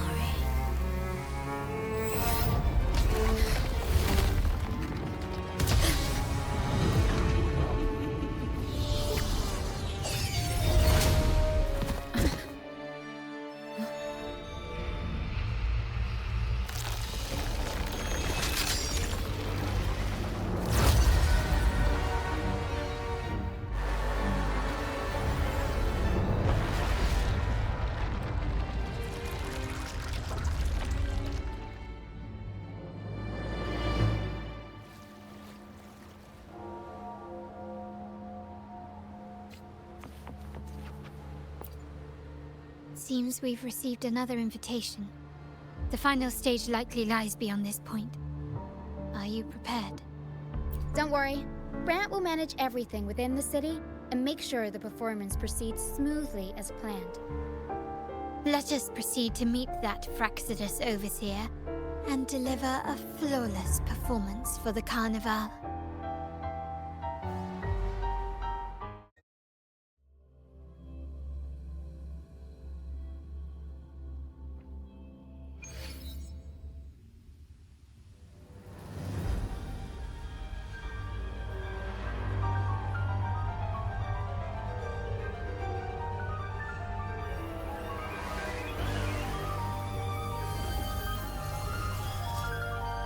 The wildcat has sounded thrice, and the hedgehog four. The peculiar bird sings. The moment is upon us. O benevolent sorceress of realms unknown, I summon you. Grant us the just prophecy, and may fate favor us all.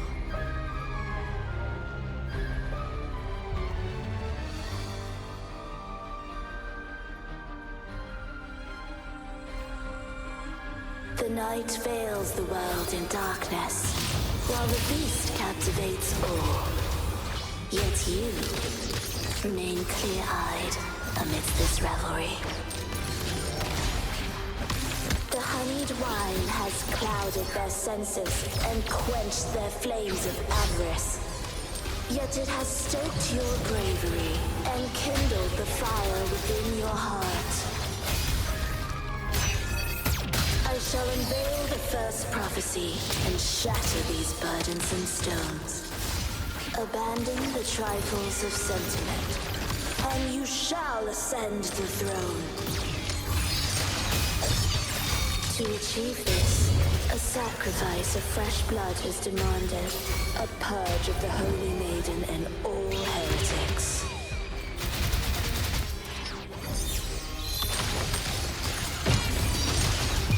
My king, what halts your advance?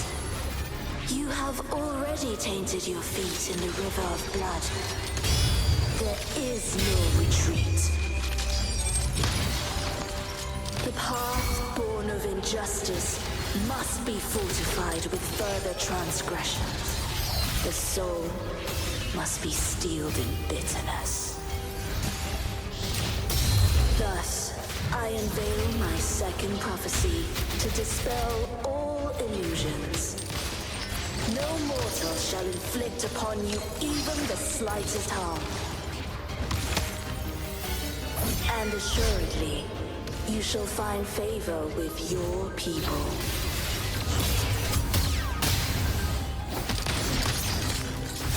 Is that it?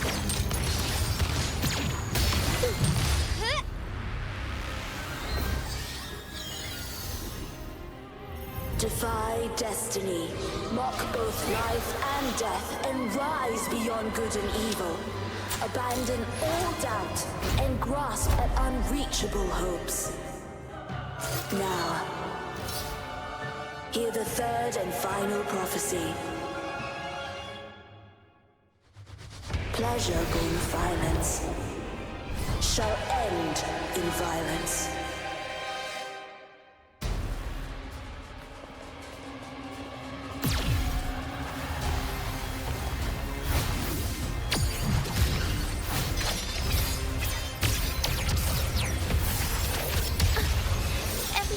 I'll warm up the crowd. Improv performance! Break one with the sound. Ha! Ha! Still recognize me? Victory favors me.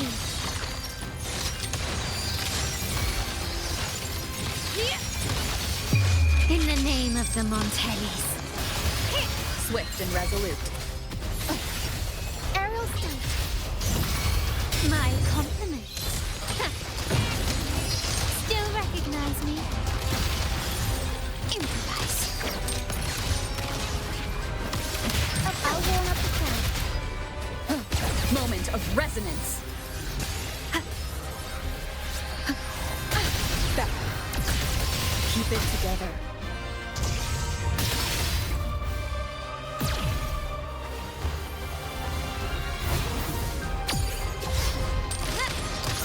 Your weak spot. Still recognize me? The world is mine.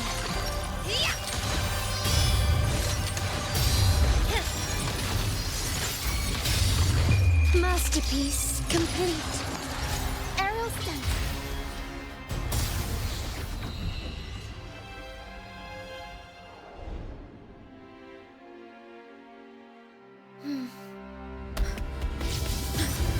What a pity. The prophecy says the king will not take his final bow in this act. Reality beckons.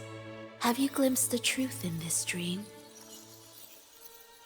2 prophecies fulfilled, but the third? I await to see how you will rewrite it.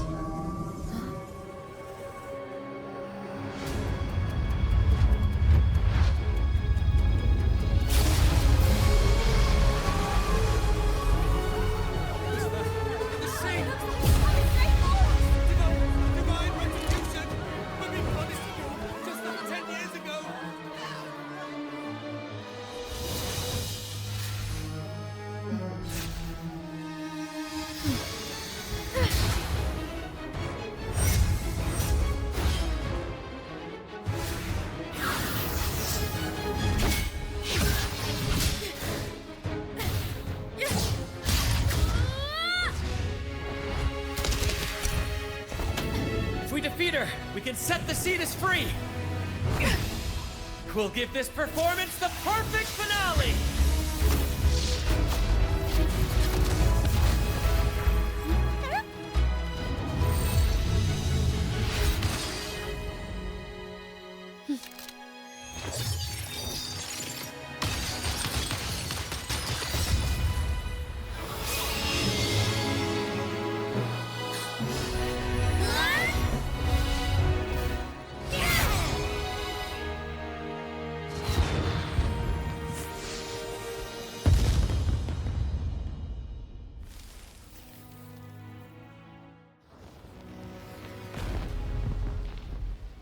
Splendid performance. It's almost time for the final bow, but the symphony between us has only just begun its overture.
You should take center stage for the final bow. Hear that? The thunderous roar of applause. Ah, it has been far too long. This is the true essence of the carnevale. At last, the crisis has been resolved.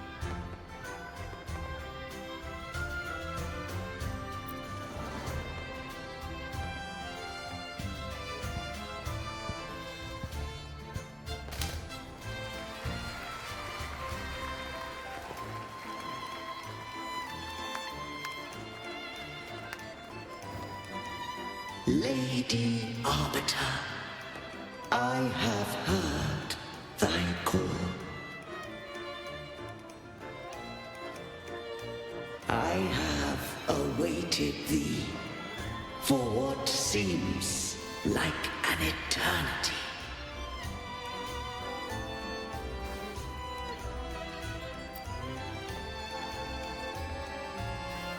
Lady Arbiter, I am ensnared. Beyond the clouds and among the stars, thou shalt find an inverted tower suspended in the sky. I am there, watching over Solaris from above. The lost doth wander briefly amongst thy kind. Seek her out. She too doth move within the fold.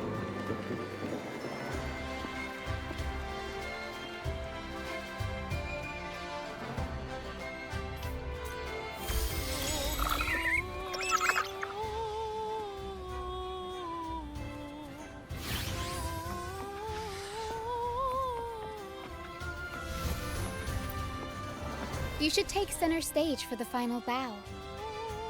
Hear that? The thunderous roar of applause. Ah, it has been far too long. At last, the crisis has been resolved.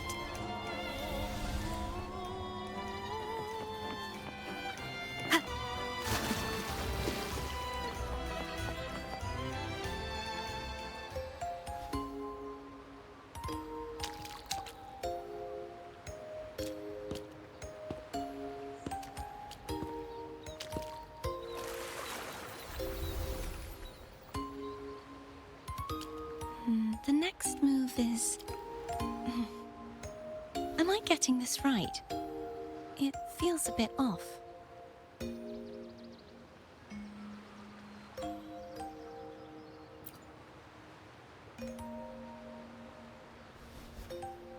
You are... No, never mind. Anyway, your performance was splendid.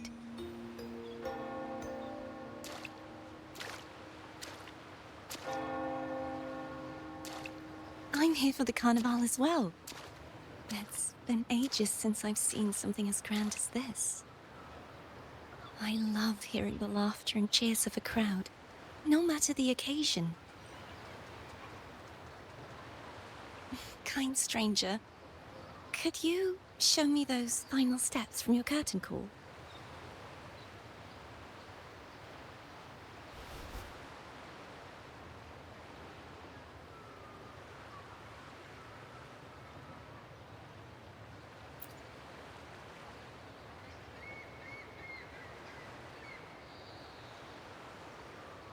I'm sorry, but I can't stay here any longer. I must return.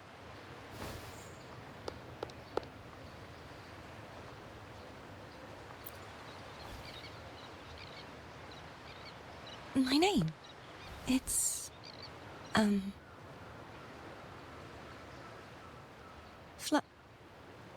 No. I'm Cartothea. Yes, that's right. Cartothea. Farewell, Laureate. I hope that someday I might stand on stage with your troupe. Are you all right? Some family members mentioned you were speaking to a wall.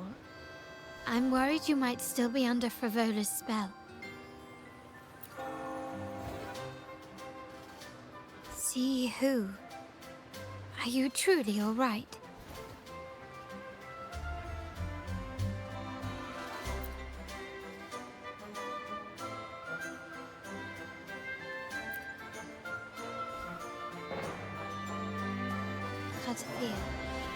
I'll make a note of it. If she was indeed here, she is likely still in Ragusa. I will have my family start searching.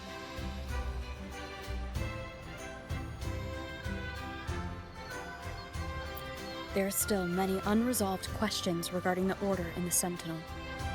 We need time to sort through what we've gathered. Rushing into action now might only alert the Order's spies and disrupt what we've worked so hard to protect. You're right. Cartothea. I will have my family find out more about her. If we find out anything, I'll contact you, and we can discuss our next steps together. Until then, as you suggested, let's keep this carnival going.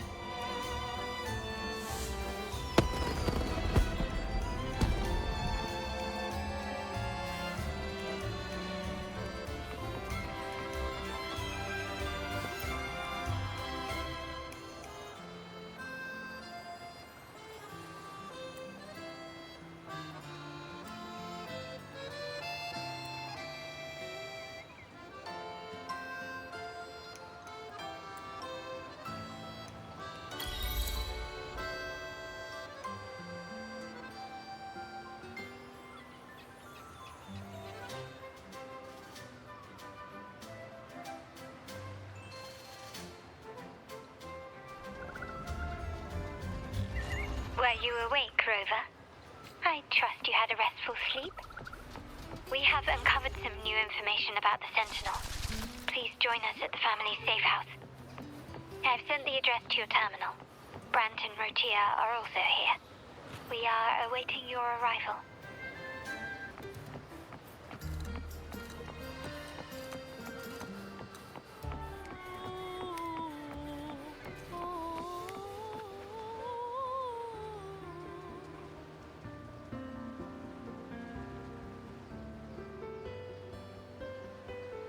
Raise your glasses! Shout it loud, friends! To us, to the carnevale and to our very own laureate. A name that echoes through the world, destined to roam the skies before shaking the earth.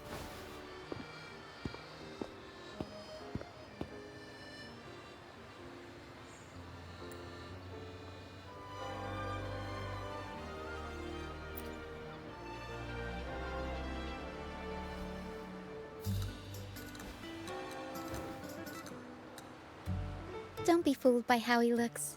Brant is already deep in his cups, drunk as a skunk.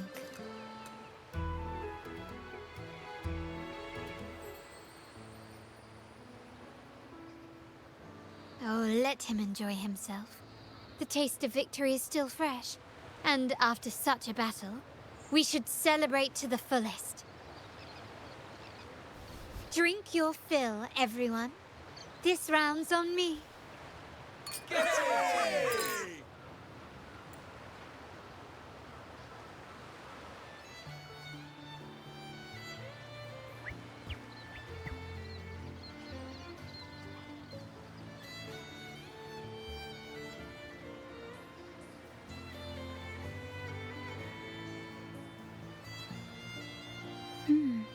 I see someone's been eavesdropping.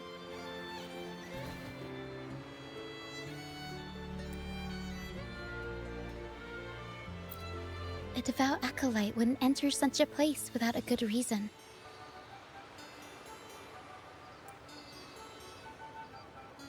The Montelli family is known for its hospitality, but freeloaders will not find us so welcoming. Friends, let's keep the mood lively.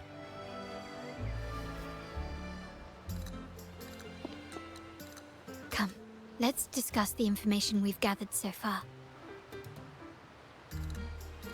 During the carnival, you heard the Sentinel's voice and found a girl named Carthea. We've dug up some information on her. In the Order, every high-ranking acolyte is given a new name. We contacted the acolyte Phoebe. After some digging in the Order's records, she confirmed that before taking on her holy title, the Blessed Fleur-de-Lis was called Carthea. But the Blessed Maiden, she martyred herself 20 years ago.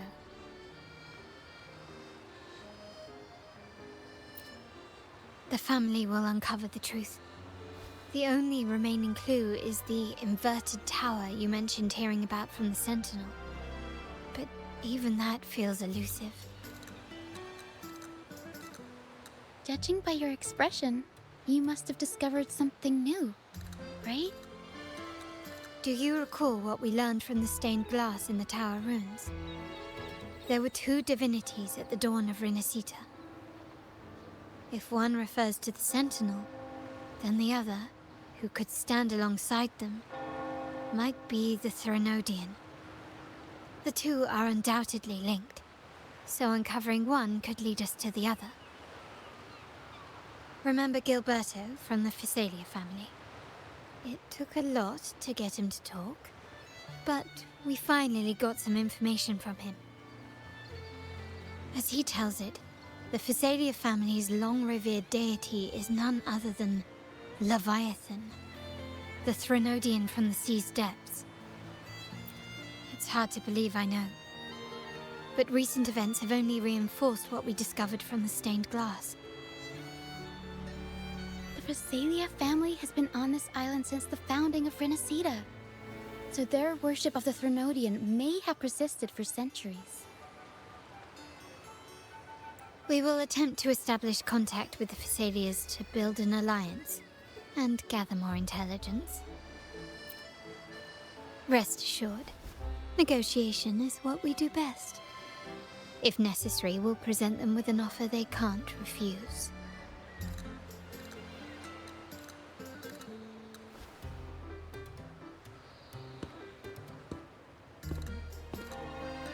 Excuse me for the interruption. Greetings, esteemed guest. The Primus wishes to invite you for a conversation at the Cathedral of Mercury. Would you be so inclined? How curious. Since when has the Primus become so interested in social calls? It could very well be a trap. I'm merely conveying the Primus's invitation. The choice is yours.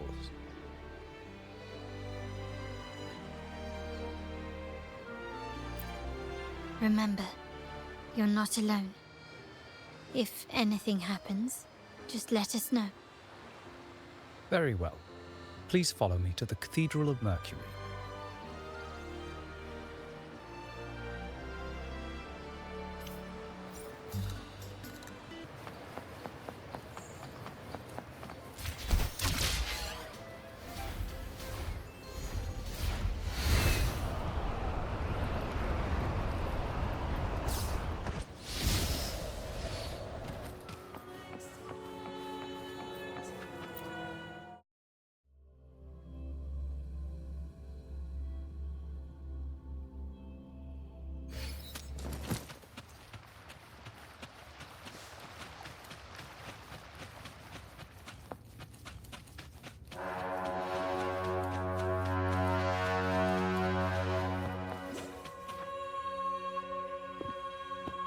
Never before have I seen a day so steeped in both shadow and light.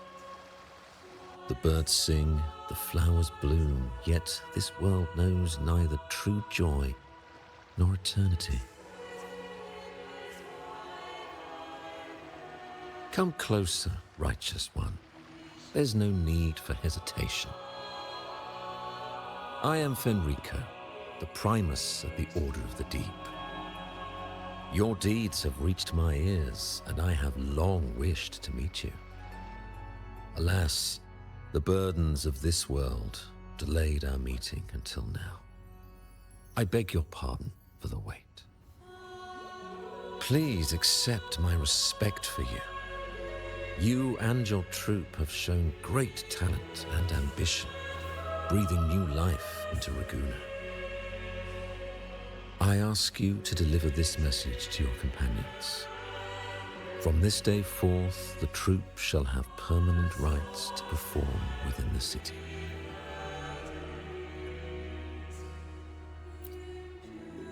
All mortals stumble, but through pilgrimage, they have cleansed their souls and atoned for their transgressions. They have earned their right to return to this divinely blessed land. I understand that questions weigh on your heart. In the presence of a just divinity, speak freely, and I will answer with all the honesty I possess.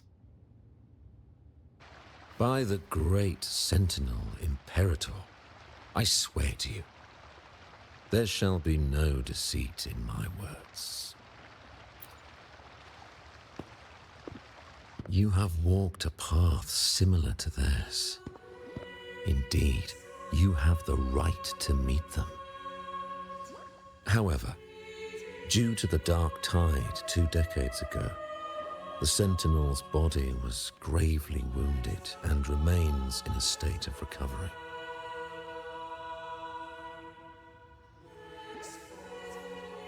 If you wish to meet them, I will convey your request. I see the thirst for truth in your eyes. It is clear that doubts still linger in your heart. Please, voice your concerns. Fleur-de-Lis. She was the emissary of the Sentinel, and we are grateful for her contributions. 20 years ago, during the Dark Tide, she sacrificed herself to seal the calamity. She fulfilled her duties in this world and returned to the divine embrace.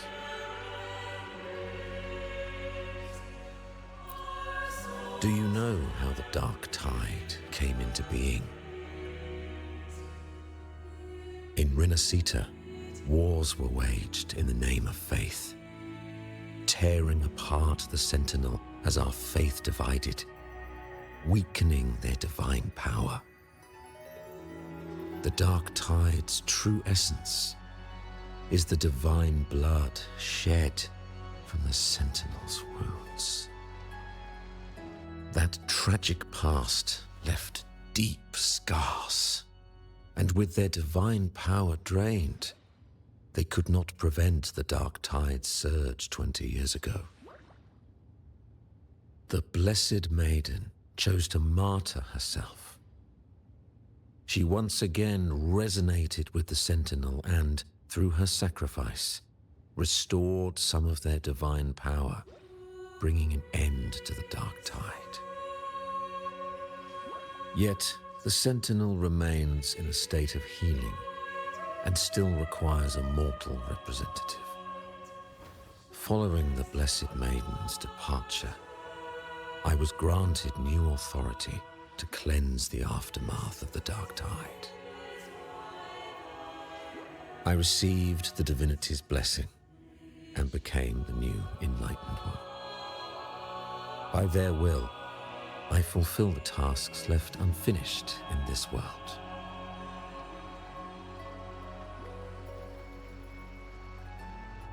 Therefore, we must unify all beliefs, ensuring the purity and unity of our will to prevent another tragedy.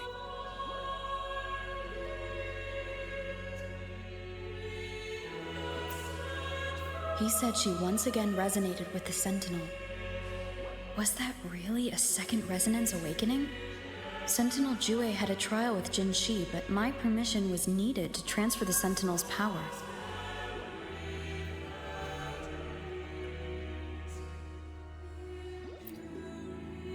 I swear, my words are without deceit. I see in your eyes that you have walked further on the path of justice than I anticipated. Oh, dear Sentinel, please forgive my transgressions. The dark tide brought us a blood-stained lesson. To keep our people from faltering, I bound myself to silence, locking away what I witnessed on that fateful day. Fleur-de-Lis, the unrighteous, deceived us all. She was not the Blessed Maiden chosen by the Sentinel. The true Maiden has yet to reveal herself.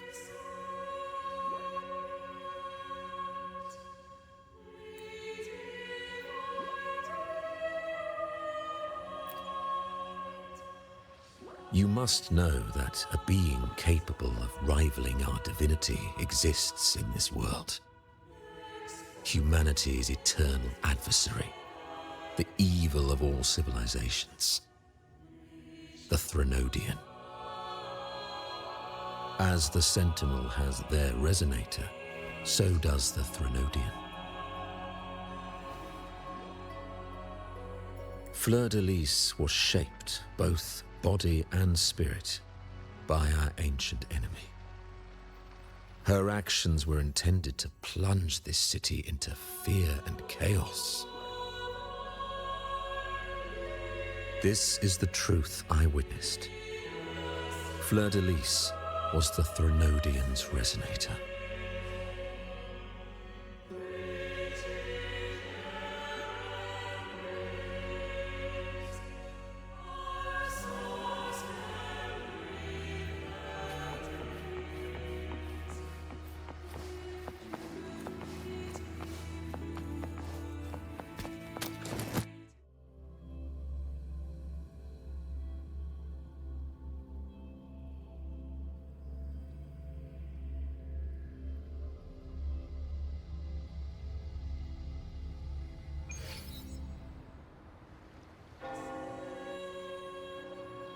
How can that be?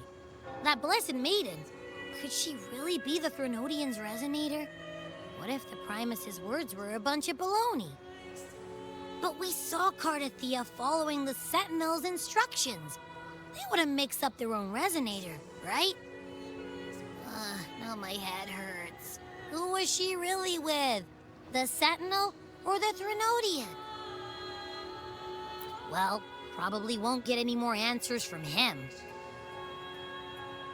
All the clues we've gathered so far point to the Threnodian. And the Phasalia family worships the Threnodian. We'll have to wait for Carlotta to arrange an audience with them. Something tells me this carnevale is just the beginning. There's more ahead. I'm sure of it.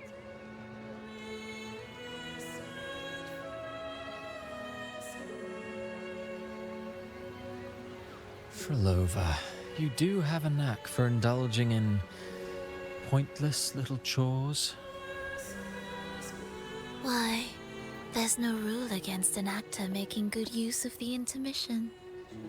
Besides, I haven't disrupted your arrangement, have I? The one from a faraway land who discerns the truth dares to raise their sword against the divine. In response, the slumbering gods break free from their shackles, revealing their true forms. The possibility of the second resonance awakening is now a certainty, so we just need to see if that special resonator truly exists. Was the Blessed Maiden a resonator for the Sentinel or the Threnodian? Or both? If so, oh, a resonator capable of wielding both powers. I am eager to see how this story ends. Cristoforo, if you don't want to spoil the next act, I might have to give your carefully crafted plot a little nudge. Speaking of which, that Rover shines brighter than anyone else in your play.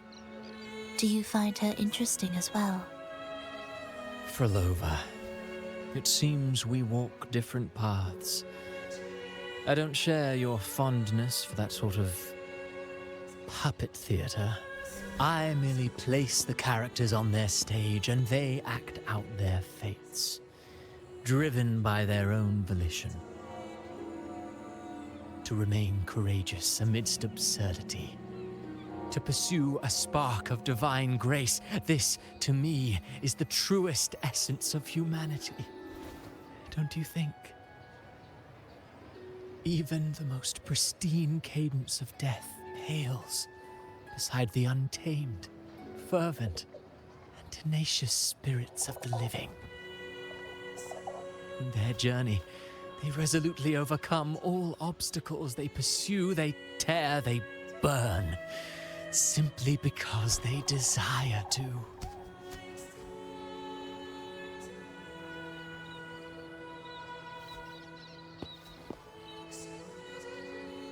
I think you should leave your secluded mansion.